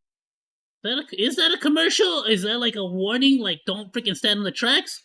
Back in 2004 on the website 2channel, which was like the Japanese version of 4chan. Now, I have no idea what any of this says, so let's move on. Baby Monkey Hate Ring. This one is absolutely bananas. It's true. No pun intended, but seriously. This one's literally true. This one's actually real. I literally just made a video about this that Mutahar put out. This is true. There's literally entire organizations. They've been interviewed, and they're like not scared or afraid to talk to people in interviews like about it. They literally just like capture, breed, and have monkeys to torture and like brutally murder. And typically, they like to do it to baby monkeys. It is one of the most brutal and messed up things ever, and I hate everyone involved in that. How freaking dare you? Monkeys unite against these freaking disgusting, despicable humans! Most bizarre entries on this video so far. So for some reason, there are a ton of videos on YouTube of baby monkeys being hurt. Most of these videos are presented by animal rescuers and presented. And YouTube does nothing about them. Monkeys being hurt as a bad thing. But there's plenty of other videos where people just straight up abusing the little fellas. I'm not exaggerating the amount of videos. If you look at baby educational videos, there are so many freaking playlists full of these videos. It's insane. YouTube and some of the creators making these videos have hundreds of thousands of subscribers. I don't even have 100,000 subscribers. What the heck's going on, guys? Hit that motherfucking subscribe button. Anyways, back to what I was saying. Why you subbing to Monkey Torture? Sub to me. I'm a monkey, and y'all consistently torture me on the stream every day. I'm joking. The thing about this whole situation is the comments. If you look deep enough, you'll find heaps of comments like this fantasizing about punching monkeys in the face and doing all sorts of sick stuff to them. This makes me absolutely sick. Hate against turtles, I understand, specifically this turtle. But baby monkeys? Go suck yourself. So there's a couple of theories here. One is that this is like, you know what? Right here, you get a sub. You get a. I'm subscribing. There you go. Drop a like. Everyone, go do it. I'm gonna share. This is our champion right here. This is the face. This is the face of the monkey revolution. When we take over the world, when the Planet of the Apes happens and we take over the world, I got your back, boy. I got your back. One of us! One of us! Jokes. See, back in 1998, some guy named Paul Hughes made the website ifihadamonkey.com, in which him and others would post jokes like this. If I had a monkey, I would buy him glasses and then punch him in the face. Still funnier than Amy Schumer. So basically, still funnier than Amy Schumer. Like baby jokes, if you guys remember those. So yeah, that's the first theory. The second theory is absolutely vile, and I hope it's not true. Some people believe that these videos are like a fetish, and that people pretend that these baby monkeys are baby humans, and that just grosses me out even thinking about it. But I think it's good to. I think there's a little bit of that. It's the closest thing they could possibly get to without YouTube getting mad at them. Let's be honest. This stuff. Now, there's a few clues to prove this theory. First of all, one of the most popular creators in this genre has a pretty weird name, okay? And let me tell you, the CP does not stand for Chris Paul. I can tell you that much. There's another one of these channels that has straight up simulated coitus between two young-looking people.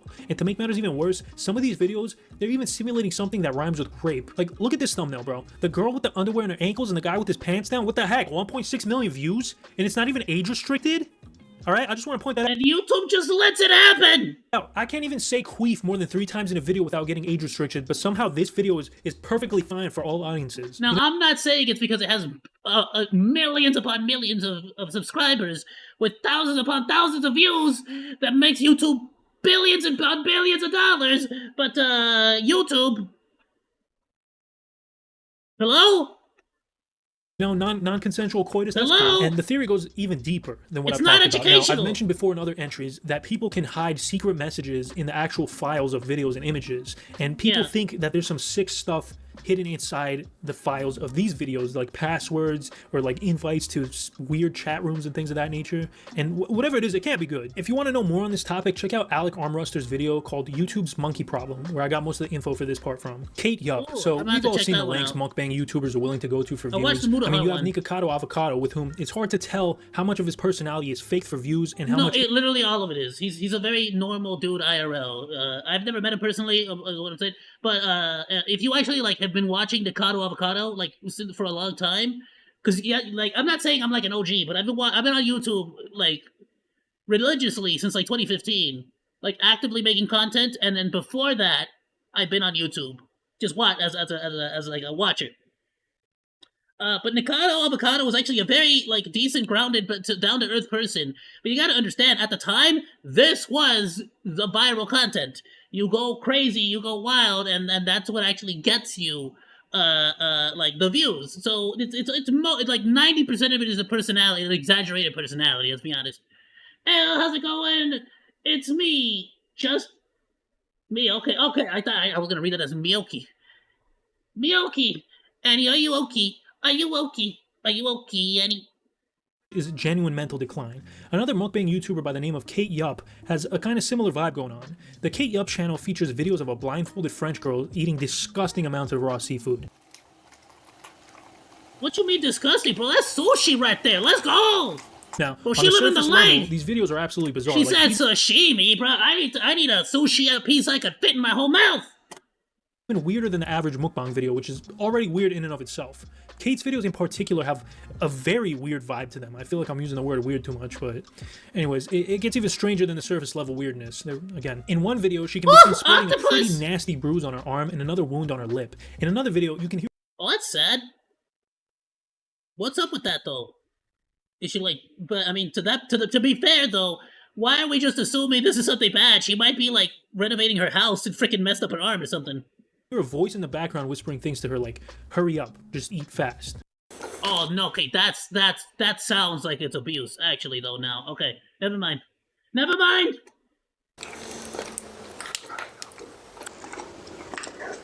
These things combined with the general off vibe of the videos made people come up. So if you want to link it down, we do end the stream in roughly about a half hour, but I pick it back up at 5 o'clock and we stream for another 4 hours. So we'll try to get to it as quickly as we can. But yeah, drop the link.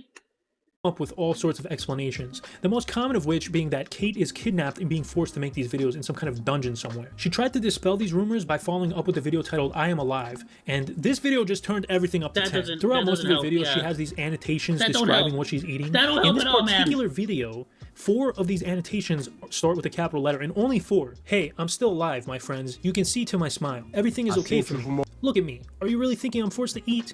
Prawn. Just similar to giant shrimps and easier to eat because I removed the skin. So yeah, no, that doesn't help at all. If there's whispering of people like rushing you and hurrying you and stuff, no, that's somebody that, in the best case scenario, that is literally like a boyfriend or something, or somebody like manipulating you, like, you know, for the better content, and that's just not okay as far as I'm concerned. If you take the first letter of each one of these phrases, they spell out help. And to top it all off, she would only post 2 more videos after this I'm Alive one, and her last video was posted October 24th, 2019. This is creepy, man. I really hope this one's freaking but to be honest, this whole thing is truly more sus than a character from Among Us. No, but seriously, I hope everything's okay. In my head, I'm choosing to believe that she's just trolling. John Lang was a former Marine. I'm choosing to believe that because the reality is probably scarier. Activist in Fresno, California, who passed away tragically in 2016. Some people have called him crazy and labeled him a conspiracy theorist, but after hearing all the details, you be the judge. So I know this is messed up, and I'm not saying this without any, like, hint of hesitation. But gosh darn it, I want some seafood right now. I'm freaking hungry. I want some octopus. I want some harassed by the Fresno Police Department over the course of 7 years. He had a blog named JodyMurray.com where he documented his interactions with the police as well as his background with Fresno PD. According to him, his troubles started back in 2009. I'm just gonna read what he wrote. My situation starts back in 2009. I was ticketed 2 blocks away from a Home Depot. I later learned that Fresno law enforcement had a pattern of practice of unethically scanning license plates. Okay, that's messed up, but her, like, me not eating is not gonna help her.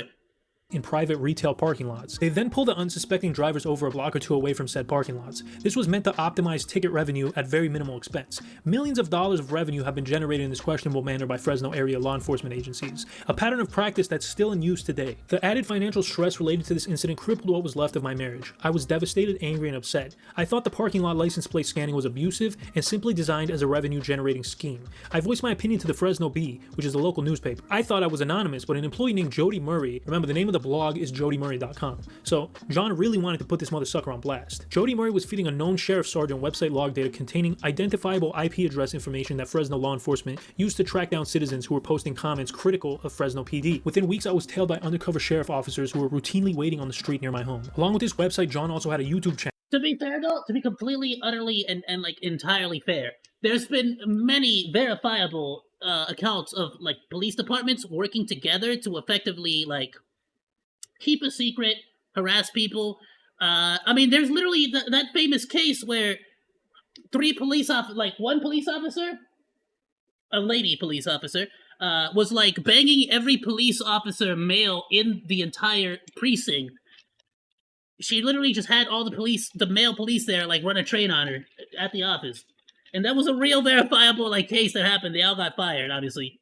channel when called they got Laying the caught. Lane, which contains 17 videos detailing the harassment John faced on a regular basis at But the hands of the Fresno Police Department. they I gotta be honest, you think watching these these police videos are not kind of just like blurred the regular line for me douchebags between too? reality and paranoia, because some of these videos are Not saying pretty they're all bad, but innocuous, and definitely he comes there up are with some. very speculative backstories. For example, this video with the title, "Thank God the Feds are listening and responding," which has this description. After corresponding with the FBI earlier this morning regarding the garbage truck incident, the Feds posted up outside my home in plain view this morning. Thank you, USG. But if you watch the actual video, it's literally just a van parked outside of his house. There's nothing weird about it, right? So I'm thinking maybe this guy's garbage truck incident, the Feds posted up outside my home in plain view this morning. Thank you, USG. But if you watch the actual video,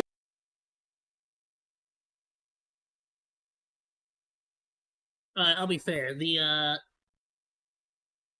The tinted windows feel wrong. Typically, they get mad at you for having tinted windows. At least tinted windows to this level. I'm looking at that back mirror, but I feel like most police cars would have tinted windows on the sides as well. It was literally just a van parked outside of his house. There's nothing weird about it. At least here in California, so I'm thinking, you'll get maybe this guy's just pulled over in schizophrenic. a But warning then for that I kept level watching his tinting. videos and I saw this one.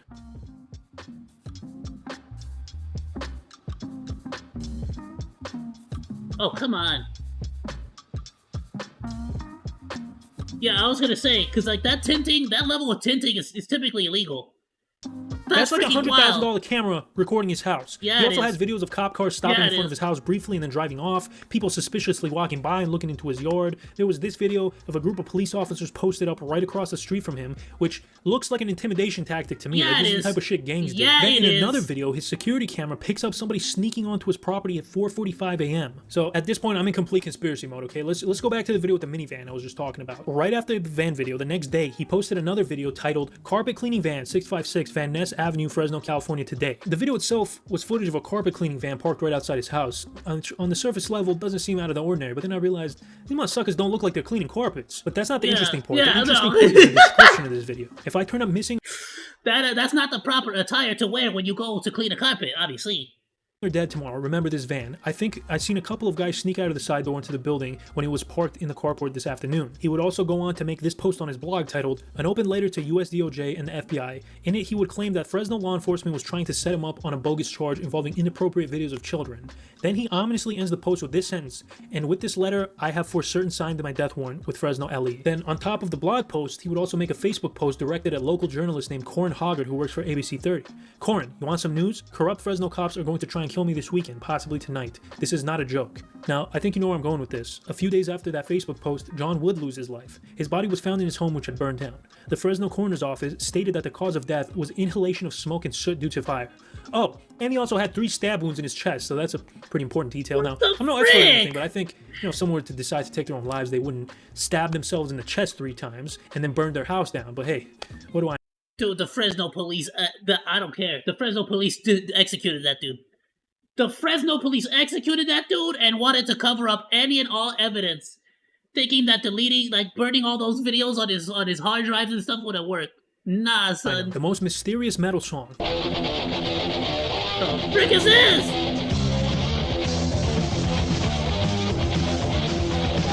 I mean, the guitar solo sounds awesome, but what the frick am I looking at?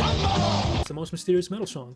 Mara Murray's disappearance. Mara Murray is a woman who went missing on February 9th, 2004 after being involved in a car accident. And the circumstances of her disappearance are very strange. Now, before we get into the disappearance itself, we need to talk about the events leading up to it because she exhibited like a weird pattern of behavior right before. A little bit of background on who Mara Murray was. She was a nursing student and track star at the University of Massachusetts. In November 2003, 3 months before she would vanish, Mara was arrested for and charged with credit card fraud after using a stolen credit card to buy food from multiple restaurants. After that, nothing eventful would happen for a while until February 5th, 2004. Mara would talk to her sister during her shift at work, and her sister struggled with alcoholism and apparently was having a fight with her then fiance. After this phone call, Mara would go into a depressive state and begin to cry uncontrollably. It was so bad that she couldn't continue her shift at work and was escorted back to her dorm by her supervisor, Karen Mayotte. Walking in, she wouldn't even like make eye contact with me. She was, when you walk in, she heard the security, the desk, the receptionist desk area was like directly in front of you walking into Melville. And she was just like looking like past me. It was very weird. Because normally I wouldn't get that reaction from her, like going to visit with her. I'd usually just smile and say hi walking in. But so I walk up, so she was like just staring out into space, like staring out the window. The window, there was like large windows right next to the door.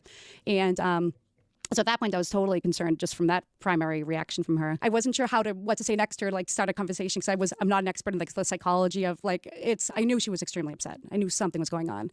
So I asked her right away, I said, what's going on? What can I do for you? When I was talking with her, I don't remember how long it took her for her to finally respond to me. I don't know if I was standing there for like 1 minute or like 5. I don't know how much quiet time was between us. But eventually she said, my sister, because I don't know like if I kept asking her like over and over like what's going on, but it was definitely some awkward like time in between where she was just What did she say? Out the window, wouldn't even like engage with me. There's probably a fancy term with psychology, I don't know, but she wouldn't engage with me. But eventually she just said my sister, and then she started crying, but it wasn't like a huge what sob. The frick did she say? Stop! I get it. I got the picture in the mental picture. Just freaking, you stop painting. But she was just like, I would say like crying softly, crying softly, whatnot. So yeah, it's unclear exactly what they were talking about. Did she just say my sister? Clearly something in that conversation with her sister bothered her. 2 days after this incident, Mara's father would come visit her. They had dinner and he let her use his car so she could attend a party later that night. So she goes to the party, has a couple of drinks with her friends, a little chit chat about boys and geopolitics or whatever girls talk about. But strangely, she didn't bring up her mental breakdown that she had at work earlier. At one point in the night, Mara said she wanted to return the car to her dad, but her friends found that strange because it was so late. Also, she was drinking alcohol and her dad didn't even expect the car until the next day. But despite all of that, Mara still decided to drive to the motel where her dad was staying at 2:30 a.m. But like I said, she was drinking boxed wine, so on the way to the motel she crashed into a guardrail and messed up the car. Somehow, despite being intoxicated, she wasn't charged with anything, and the police gave her a ride back to where her father was staying, and she was distraught about what just happened, but her father consoled her and said that she seemed fine other than being upset about the car. The following day is when things start to get ominous. Mara emailed her professors and told them that she would be taking a week off from school due to a death in the family. But there was no death in the family. She then sent an email to her boyfriend who lived in Oklahoma which read, I love you more, stud. Got your messages, but honestly I don't feel like talking to much of anyone. I promise I'll call you today though. Love you, Mara. She then called the owner of a condo in Bartlett, New Hampshire, which she had previously stayed with her family. But she didn't make a reservation. She also called a motel in Vermont, but again, didn't make any reservations. She also didn't inform anybody where she was going, so it's hard to tell where her exact destination was supposed to be. Later that day, she packed all her stuff and got ready to leave to who knows where. And the weird thing is, she didn't just pack clothes into a suitcase. She took all the art off her walls and put all of her belongings into boxes. So this kind of makes it seem like she was trying to go away for longer than a week, but I don't know. After packing, I mean, either that or she's like full blown getting ready to end it all, bro. From what I'm hearing, it sounds like she's getting ready to end it all, bro. Her stuff, she went to an ATM and withdrew $280. This was the last known photo of her. With the money, she used $40 to purchase sell all your artwork, sell all your valuables, grab as much cash as you can, spend it all on a crazy spree, and then retire. What do you mean? Alcohol, including Bailey's, Kahlua, and boxed wine. Bit of a weird combo, but hey, who am I to judge? Her sister was probably getting abused, and knowing she could do nothing about it, it probably led her down a spiraling path, second time on February 9th around 7 p.m. The accident was spotted by a passerby named Butch Atwood, who offered to call the cops, but Mara claimed she had already called roadside assistance. But Atwood called the cops anyways as soon as he got to his house, which was very close to the accident. I think he said it was around 500 feet or so away from where the accident happened. And Butch also claimed that the road was relatively busy, so other people would have seen her as well. But by the time police arrived on the scene, Mara was gone. The officers on the scene said there were no obvious signs of foul play and also no trace of anybody leaving the vehicle. It had been snowing pretty heavily in the area, but there were no footprints in the snow, and eventually a wider search was done, but still no signs of her anywhere. It was said later during the search that they checked the west extensively, but they didn't look east, and that's probably where she went. Like, that was the direction towards Bartlett, where her father said she may have gone. It's worth mentioning that Mara took her cell phone and backpack full of stuff with her when she abandoned her vehicle. The original officer also mentioned that there was a Coke bottle full of wine in the cup holder, so she'd been sipping a little bit. Yeah, man, she just completely vanished. No. Oh, okay. I feel like she went to go start a new life, bro. No evidence has turned up since this happened from what I can tell. No cell phone, no remains, nothing, absolutely nothing. The prevailing theory on what happened to her is that an opportunistic predator or serial killer abducted her. A more reasonable theory is that Mara was suffering from bipolar disorder, and that combined with all the stressful things happening within a short period of time caused her to take her own life. It's also possible that she didn't want to get in trouble for drinking and driving and ruin her record of good behavior after her credit card fraud arrest, so she thought running into the woods would be a good idea and maybe got lost. And then the fourth theory, which I think is unlikely, is that she went up to Vermont and basically started a new identity. But I mean, even in the mid-2000s, bro, that shit was basically impossible, all right? Trust me, I've tried many times. Barbie.avi, back in July 2009, somebody posted a creepypasta on the X section of 4chan. For those unfamiliar, X is dedicated to paranormal activity and conspiracy stuff. I'm gonna do my best to summarize this creepypasta as quickly as possible. So basically, this guy, we'll call him Lenny, finds an intact PC tower in the trash and decides to take it home with him. When Lenny hooked up the PC to his monitor, he noticed that there was a video file titled Barbie.avi hidden in the file directory. The video was described as being an hour long. Well, that Dexter's mom gift, though. and featuring a woman What's with doing the what Franklin seemed to be beat an up thing? interview or something. The audio was drowned out with harsh static that made it impossible to discern what she was saying. About 15 minutes into the footage, her face begins to redden and contort as if the questions are bothering her, but she continues to answer them anyways. She then begins to sob uncontrollable until at one point she's crying so hard she can barely look at the camera.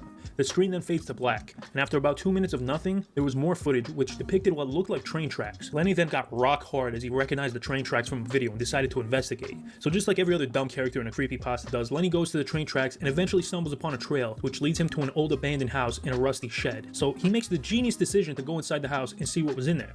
But while he was exploring the interior, he heard a loud moaning sound and ran out of there faster than me running out of your mom's bedroom when your dad comes home. Okay, so this is clearly another fake creepypasta written by somebody with a vivid imagination, right? Right? Well, there might be some truth to it, because about a month later, 3 videos were uploaded to a YouTube channel called Xenopasta that was created just a day before uploading. These videos were titled Barbie.avi, Barbie.avi Part 2, and Barbie.avi Part 4. No Part 3 for some reason. The videos featured a young woman doing what seemed to be an interview, and the audio was drowned out with harsh static, making it impossible to discern what she was saying.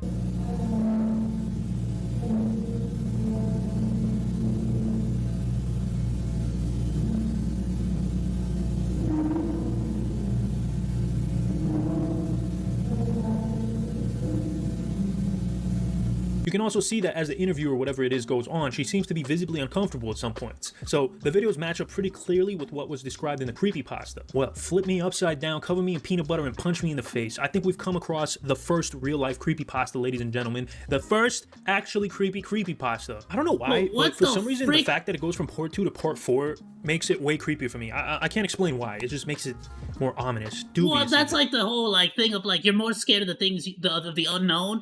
We don't know what the frick is on Part 3. Was it so bad that they didn't upload it? What the frick? You know what I'm saying? Now, the 4th video offers a little more There's insight a good chance they onto just what put this Part could 4 possibly just to make be. that It starts off with a caption happen. that says BIID, and you also notice in this video that the woman is missing her right arm. Oh.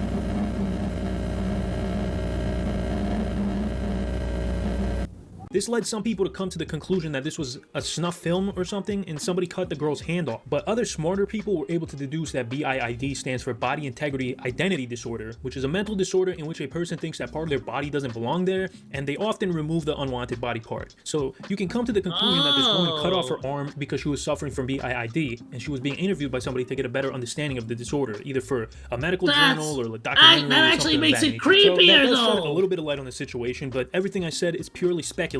Like, it makes a lot of sense, but it's not proven. We still don't know who the woman is and who posted these videos and how he had access to them. So without much to go on, this was the prevailing theory. But then somebody stumbled upon another Barbie.avi video on the Chinese version of YouTube called Youku. Really, China? You couldn't make it a little bit more different? You know, it's like you're copying somebody's homework and barely change the answers. Anyways, this video was a much better quality, and you can clearly see the girl and her arm. It's also not as garbled. I mean, still hard to hear anything, but I'm sure some schmuck took the time to transcribe every word she said. It's also important to mention that in this video, there's no BIID caption, which kind of disproves the body integrity identity disorder theory. Another thing is that the title of this video was Tammy. Then some people came across photos in an amputee magazine / website called Ampix of a girl who looked very similar to Barbie. Case closed, right? Wrong. Apparently somebody contacted the creator of Ampix is a thing, okay. Ampix, and he said that the I girl in didn't the know video that there was not like a in fact modeling Tammy, but he did actually know who she magazine was for and claimed amputees. that her name was Sharon.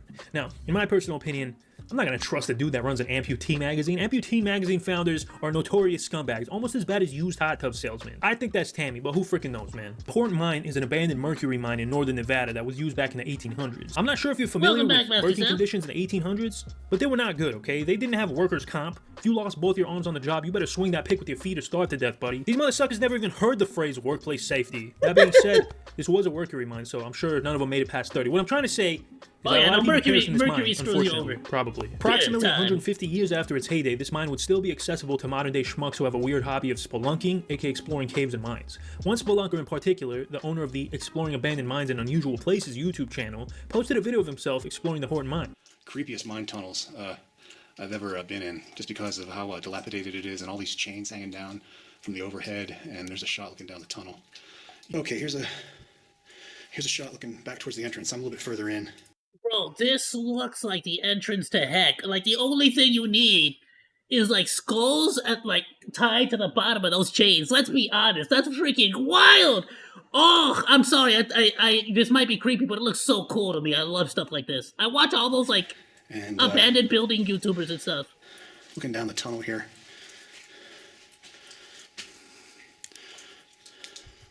Keep going. The chains are moving!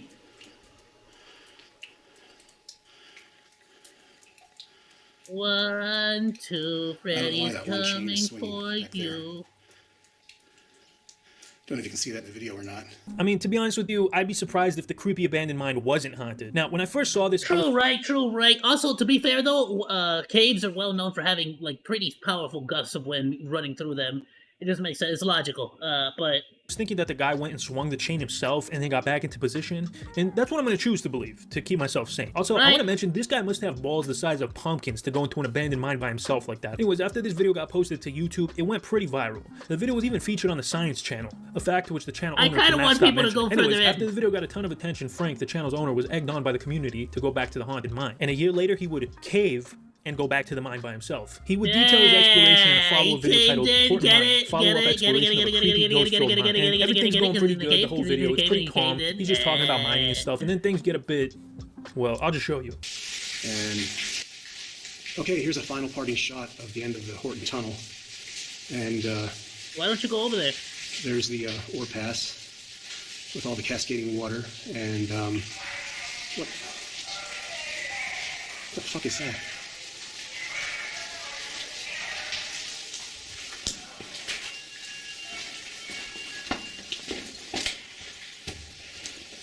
Holy smokes, that was absolutely terrifying. I don't know what that was. That just sounded like my ex-wife. In my head, I'm thinking that the first video was faked, he moved the chain himself, but then when he went back, the banshee shrieking was real because he was much less calm and collected in the second video, and he ran out of there faster than me when the child support bill comes. So yeah, I mean, that's pretty bone-chilling, but again, what do you expect? You're going to an abandoned mine. Bro was faking the ghost, and then the second time the ghost was like, oh, it's you again?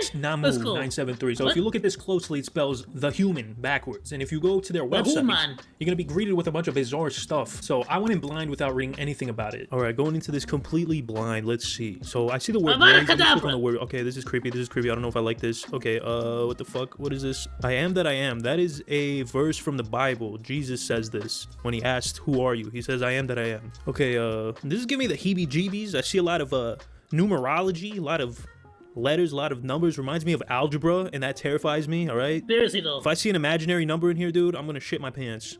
See what else we got. Okay, so now I don't really know how to get back to the. Okay, here we go. What's this middle one? It's the same thing. I think it's the same thing. A bunch of numerology. You click on stuff, it takes you back to the same place. What the fuck is this? Ooh, man, this is giving me the Zaza, bro. That pizza. Ooh, I'm hungry for pizza now. Flashbacks, dude. Oh gosh. Advocate in the name of, oh my goodness, dude, what is this? Some cult stuff, bro? I don't know, man. I need to get off this website, bro. Let's be honest. I'm probably on some sort of list now that I even you put any Bible verse in red lettering on a black background. It sounds creepy. What do you mean? Numerology, which is like astrology but for numbers. People who believe in numerology claim that numbers have powers and meanings, and the site also features a lot of religious symbolism. Like you can see a lot of phrases from the Bible. There's a lot of stuff related to. Of course, numbers have power and meaning. You get your numbers wrong during tax season, the government's gonna freaking come at you and arrest you.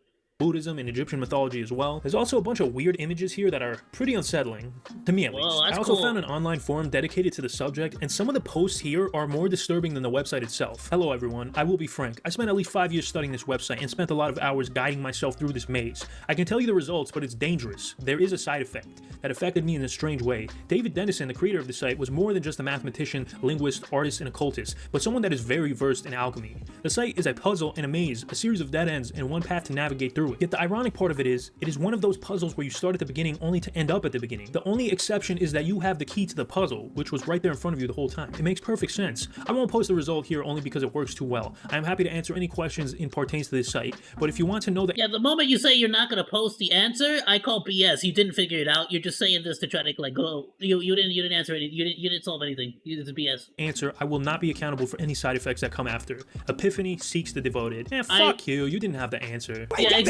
exactly. Nah, son, you freaking make a YouTube video, like, are you kidding me? No, you make a YouTube video and you freaking show everyone step by step how to get the answer. Man, you ain't got the answers. You ain't got the answers. You ain't got the answers. If you comb through these forums, you'll find a bunch of other ramblings of people sucking each other off because of how open their third eye is and how smart they are for deciphering numerological patterns in order to find the truth or whatever. You know what you need to decipher? You need to decipher a way to get some bitches. The posts on these forums are very cult-like. I'm still figuring that one out, honestly. I don't like this got the answer I don't to like that. this stuff. I mean, what the heck is this website anyway? Is it an ARG or some kind of cult recruitment tool? Or is it just the ramblings of an insane mathematician who got a hold of some designing software?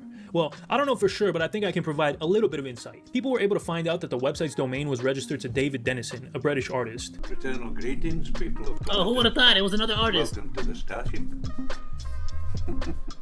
As you can see, he's exactly the type of person who would make a website like this. Yeah. You can also see a lot of his artwork on one of the pages of his website that I showed you guys earlier. Anyways, I think this entry creeped me out probably more than anything else so far, and I'm probably gonna go to church this Sunday to cancel it out. Jeff the Killer original image. So Jeff the Killer is one of the most Jeff the Killer! If you've Let's ever go! felt the touch of a woman, you've probably never heard of this story. So I'll summarize it quickly. My name is Jeff.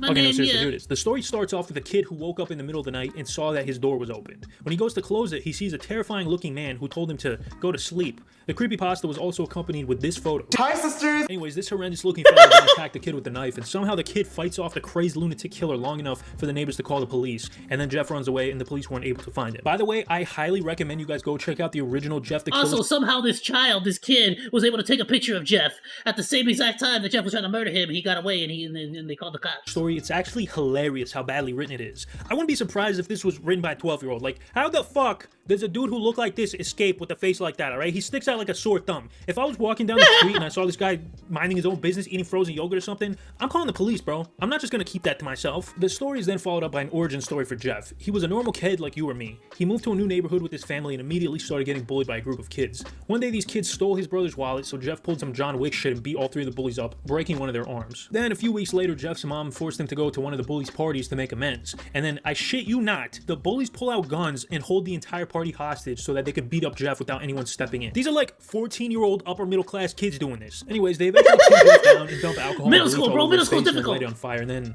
he basically turns into the Joker. Like, he went crazy and went on a killing spree and even kind of looks like the Joker, if you ask me. He also cut a permanent smile into his face. Like, it's so dumb, dude. I'm not exaggerating when I say how dumb this story is. So now that we've got that horrendously bad story out of the way, let's talk about the origin of this creepy photo. Because let's be honest, this photo was 100 times scarier than that bullshit I just read. Wasn't it? The photos are actually used years before this creepypasta even appeared on the internet. The original story of Jeff was actually created by a YouTuber by the name of Cesar, who posted the video along with this image back in 2008. He also had another image of Jeff that was slightly different than the famous one. So where did Cesar get those are like Mr. Potato Head eyes. The picture is actually a photoshopped image of a woman named Katie Robinson. According to this theory, Katie posted a photo of herself on 4chan around 2008. She was then bullied and harassed relentlessly due to her weight, and 4chan members began to Photoshop her face, and then the results were she looks cute though. But that claim's been mostly debunked. She's not even also, that ugly. Why would you post a picture of yourself on 4chan? It's not MySpace. Like, I'm sexy as shit and have almost no flaws, and I wouldn't post a picture of myself on 4chan. That's just asking for trouble. So Cesar, the creator of the original Jeff the Killer video, debunked this Katie story and said that the image is actually a photo of him wearing a latex mask. But Cesar is also a lying schmuck because the earliest confirmed sighting of this image was on a Japanese message board named pia.cc in 2005, predating Cesar's video by a whole 3 years. So what's the truth? Who cares? I honestly don't know why I wasted so much time on this one. Laughing Horse Orifice Headquarters. Basically somebody posted a picture of themselves and somebody once again, just to get my genuine first reaction to everything. Oh, and keep in mind that this website has a lot of flashing lights and also nudity and possibly MK Ultra mind control shit. So please take all of this into consideration before watching this next part. Skip forward about a minute and a half if you don't want to see any of that. All right, we got another weird website. Let's see. This is clickable. What the fuck? What the fuck is that? I saw something I liked and then I saw a lady. I don't know. Okay, I see a bunch of words. Colors. This person is the founding president of the American Iranian Council, where Chaz Friedman. Okay.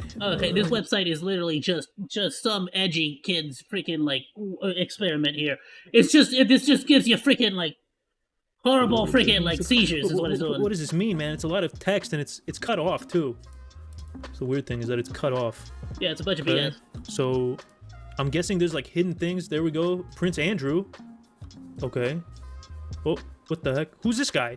Is that Jean-Claude Van Damme? Angela Merkel? What the fuck?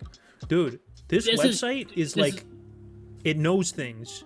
No, alright? it doesn't. It's hiding messages in plain sight. Or something. I don't fucking know what's going on. Let's see what's over here.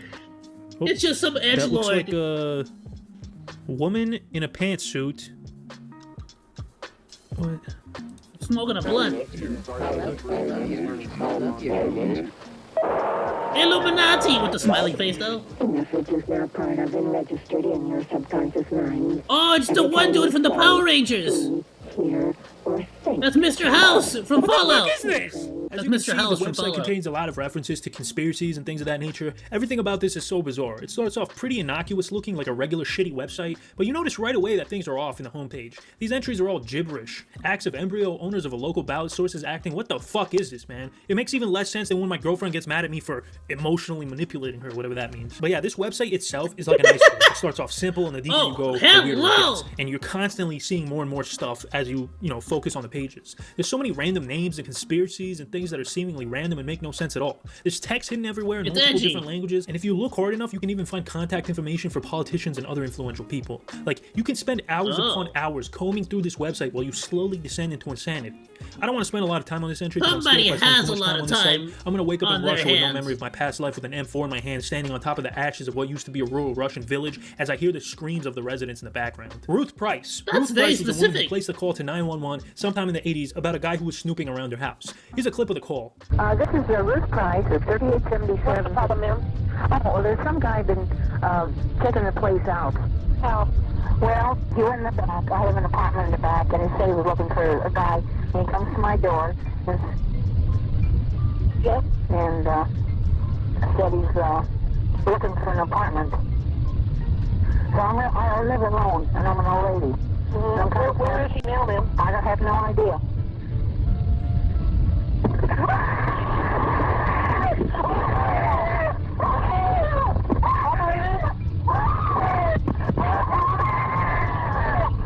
Did she get attacked mid freaking call?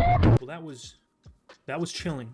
The story circulating around the internet My is that heart this woman dropped. was murdered by the intruder in her home, probably because the title of this video was Elderly Woman Murdered During 911 Call. And with not much else information to go off, this was the main narrative surrounding the call. But That's as with all freaking things on the internet, terrifying, that's dude. not entirely true. As the call made its way around the internet, people who worked in or with law enforcement claim to have heard this call during training as an example of what not to do during a 911 call. But there's not a lot of proof to go on other than trust me. Well, I mean, for starters, the fact that the operator responded with, so there's the whole, like, what's your emergency? Then the lady said, like, oh, well, whatever, blah, blah, blah, blah, blah. And instead of, like, listening to them or, like, trying to get information out of them, she just said, what's the emergency? Like, immediately cut her off. So I could sort of see that, but, boy, howdy, is that haunting. Bro. But while there's no way to prove that it was used for training calls, it is actually possible to prove what happened to Ruth Price. So when she calls 911, you can hear her say, "This is Ruth Price at 3877, before rudely getting cut off by the operator. This is Ruth Price of 3877. So with the knowledge that this phone call was made in California, along with knowing that her address has 3877 in it, people were able to find this newspaper article in the San Diego Tribune, which matched her information and says that Ruth was grabbed from behind and choked. She was able to break the attacker's grip and ran away afterwards. Man, how much of a schlemiel do you have to be to get overpowered by an old woman? So she actually did get attacked, but she survived. I mean, who broke into her house, bro? Joe Pesci from Home Alone? Shout out to Ruth, though, man. But unfortunately, the burglar was not caught. I also tracked down Ruth's obituary. To be fair though, I mean, it doesn't mean that the police didn't use that to, like, in training, States that she passed away in 1994 at the age of 80, which confirms that she survived the ordeal. But holy smokes, man, that's a terrible thing to go through when you're in your 60s. When I'm in my 60s, the only person I want choking me is my 25-year-old girlfriend trying to snuff me out so she can inherit my fortune that I left to her in my will after letting her manipulate me into signing everything I own over to her. Charles Peck phone calls. Now, you guys know. Yeah, nobody chokes me without my explicit consent, ladies. Mysterious things, I hate reasonable explanations that are grounded in reality. I always go for the paranormal explanation, and in this case is no different. But I'm getting ahead of myself. Let's start at the beginning. On September 12, 2008, a Metrolink commuter train collided head-on with a Union Pacific freight train in the Chatsworth neighborhood of Los Angeles. The crash would leave 135 people injured and would cause 25 people to lose their lives. One of the people involved in this crash was a man by the name of Charles Peck. Now, here's where things get a bit paranormal. Soon after the incident, Charles' cell phone began placing call after call to his family. His son, brother, stepmother, sister, fiance, they all received calls from Charles. 35 total. Is it also over the another course of long 11 one? I might have to save it for next week because we got a lot of videos. hours. During these calls, he didn't actually say anything, it was just static. Now, while these calls were happening, Charles was missing, and emergency responders tried to track his cell phone in an effort to find Charles. Eventually, they did locate him, and it turns out Charles died on impact. His phone was never found. Now, you could say this is a phone malfunction, but why did only his close loved ones receive these calls? Maybe it just cycled through his most frequent contacts? I don't know. The other possible explanation is that his whole family was trying to troll, but that's highly unlikely. I mean, you tell me this entire group of people were trolled right after their loved one passed away tragically? So, possible, yes, but very, very improbable. Barely Sociable had the theory that Charles actually did not pass away on impact and survived and made these phone calls before he was found, and I really hope that's not true. I don't know, man. What do you guys think? Dude, that is very, very much possible. If I'm just saying, if I'm in an incident and you got like nothing else you could do, you basically have like, you're done for. Bro, I'm gonna start writing will, I'm gonna start recording my final words, you get me? Paris catacombs found footage. The catacombs of Paris are a massive sprawling system of tunnels underneath the city of Paris, France. They originally started out as a stone quarry, but when not only are they creepy, but if I'm not mistaken, like, there's a big concern of people trying to use them for illegal activity too. Graveyards of Paris started to get overcrowded, they would put the deceased down there. Today it's home to the remains of over 6 million people. If you go down there, it's something straight out of a video game. When you're not walking through narrow claustrophobic tunnels, you can see thousands of bones and skulls organized neatly into piles or walls. This is some creepshow shit, man. Part of these catacombs are they literally had nowhere else to put them. Open to the public as a museum, but like I said, the system of tunnels is absolutely massive, so most of it is closed and actually illegal to explore. But the law doesn't stop dumb people from doing dumb things. Every year, hundreds of weirdos go deep into the catacombs. The thing you have to understand about the catacombs is that there's so freaking many entrances. It is almost impossible to like have a permanent presence always watching them. In fact, there's entire groups of people who make this a hobby. In 2004, police discovered a whole-ass movie theater in the catacombs, complete with an audience seats, projection equipment, and a fully stocked bar. But not everyone's lucky enough to enjoy a nice film and a mojito in the catacombs. People who are inexperienced get very easily lost. It's pitch black down there, and people have been known to go missing. One of the most ominous videos of the Paris catacombs was found in the 90s. It shows a man who is exploring deep inside. At one point, he starts to run, seemingly in a panic, and he keeps running faster and faster. At one point, he drops his camera and keeps running. The camera continues to... Of course he does, bro. He's freaking panicked. The last thing you want to do is be in a freaking catacomb in the pitch black. Any tiny sound you make is going to echo and sound like 10 times louder. It's gonna be just fear-inducing, dude. Record until it ran out of battery. So, is this guy in a panic because he's lost? Or is he being chased by something? No, either way, he's in a panic because he's lost. He hears breathing get louder and louder. As though something was scaring him. He's frightened, he's frightened. Occasionally he stops, perhaps to try to decide which way to run among all the many different corridors. He's running faster and faster and faster, deeper and deeper into the catacombs. And all of a sudden, we hear his breathing get louder and louder. As though something was scaring him. He's frightened, deeper and deeper into the catacombs. And all of a sudden...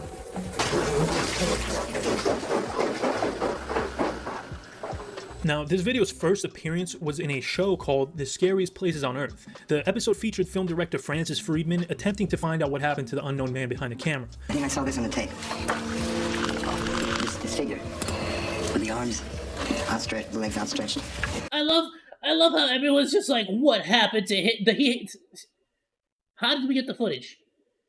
How do we have this footage? He obviously got out and uploaded it. Come on. And I think after this, the camera turns right. Francis and his crew traveled for hours deep into the catacombs trying to find any trace he could of the man. After 12 hours of searching, they couldn't find anything. He's not going to be down there. If he was still down there, we would not have the footage. Lead them to him. See, this is why I'm always saying, don't explore a giant underground maze by yourself. It's never a good idea. We didn't solve the mystery. I don't think anyone ever will. There's too many miles of... I figured it out. I figured it out right now. He got out and somehow released the video to the public. Well, how are y'all this stupid? Oh, fuck, tunnels in there. We'll never understand what's fighting whoever it was that dropped the stake. Red rooms. Have you ever let your loneliness get the better of you to the point where you go to one of those cam girl sites? You know, the ones where there's some woman with a C-section scar? People say the camera was found by other people who found it. I mean, it's not like they're infinite. These catacombs are not infinite, bro. You'll find them. lying on a bed in some shithole apartment in Florida with a dildo inside of Shaq's forearm next to her, while her kid's probably in the next room with noise-canceling headphones pretending like everything's normal. Well, in these camgirl rooms, you can tell the woman to do whatever you want her to do, in exchange for money, of course. Or at least that's what I've heard.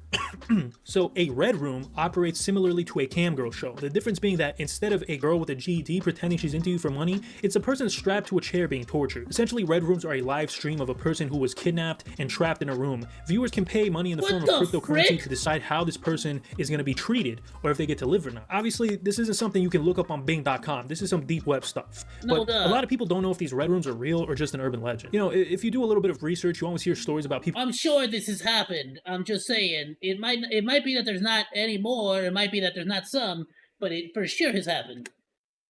Accidentally stumbling on red rooms. Yeah, just like I accidentally stumbled into your mom. Let me tell you something. When it comes to shit like this, you don't accidentally stumble on it, okay? It's stories like this that make it incredibly difficult to tell what's real and what's fantasy. Thankfully, there's about 20,000 articles about this very topic. The long story short, yes, they are most likely real, but not in the way most people think. First of all, they're not available on the deep web. I'm not going to get into the intricacies, but basically, to get on the deep web, you need something called a Tor browser to access it. And this Tor browser is basically impossible to live stream on, and the whole point of a red room is that it's a live stream of somebody getting brutalized. That's not to say these things don't exist, because obviously horrible, screwed up, and disgusting videos exist on and off the internet. Well, yeah, they're literally snuff films.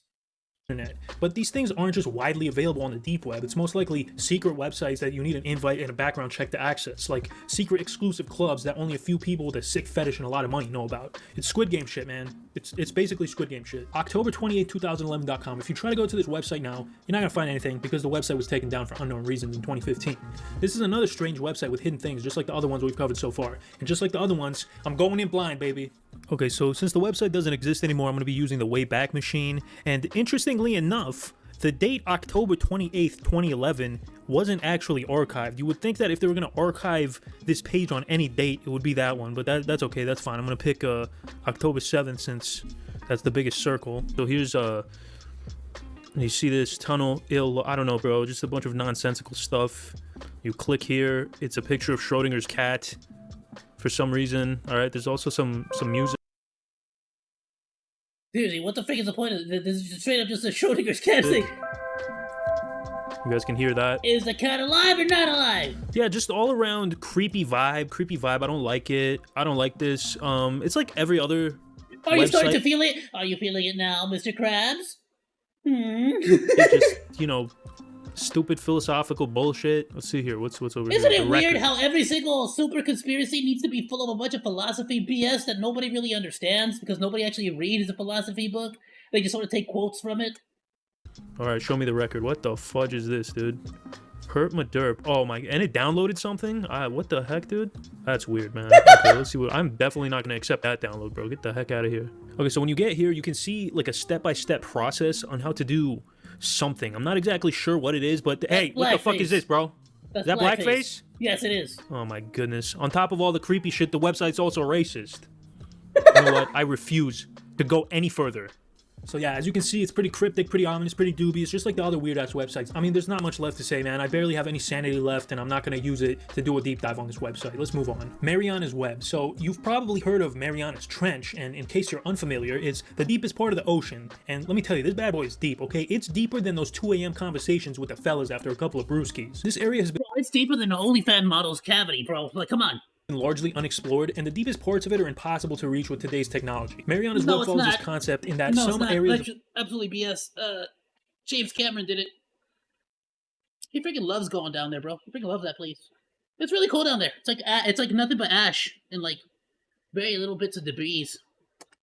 The internet are impossible Nothing to but reach like by microorganisms live down there. The concept of this comes from this so iceberg chart not a that's viable much more place for in anyone depth than your else. standard internet iceberg, and the last layer of it is Mariana's Web. There's pretty much no mention of that phrase or term prior to this post, but in theory, the only way to access Mariana's Web is by solving a quantum computing process known as polymetric Faustigal derivation. That's not right. Polymeric Faustigal derivation. There we go. And to do that, you need a quantum computer, which not every schmuck just has lying around, okay? Like only NASA and a few other organizations have access to a quantum computer.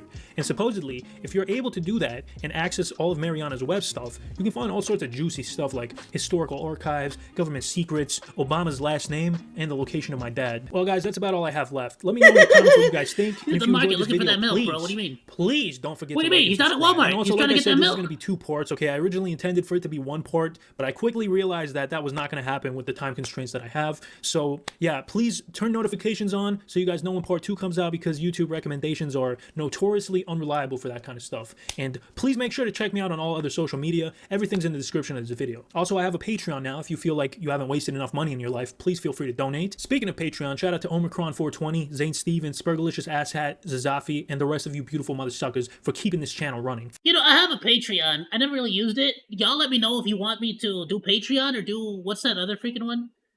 I've been wanting to do stuff like that, where any Patreons that do like help me out, like I can absolutely like put your name at the end of literally every single video that I make. Is the plan. If I could kiss like, every single one of you right now, I would. But hopefully this shout out will do. Anyways, guys, as always, thank you for watching. Later.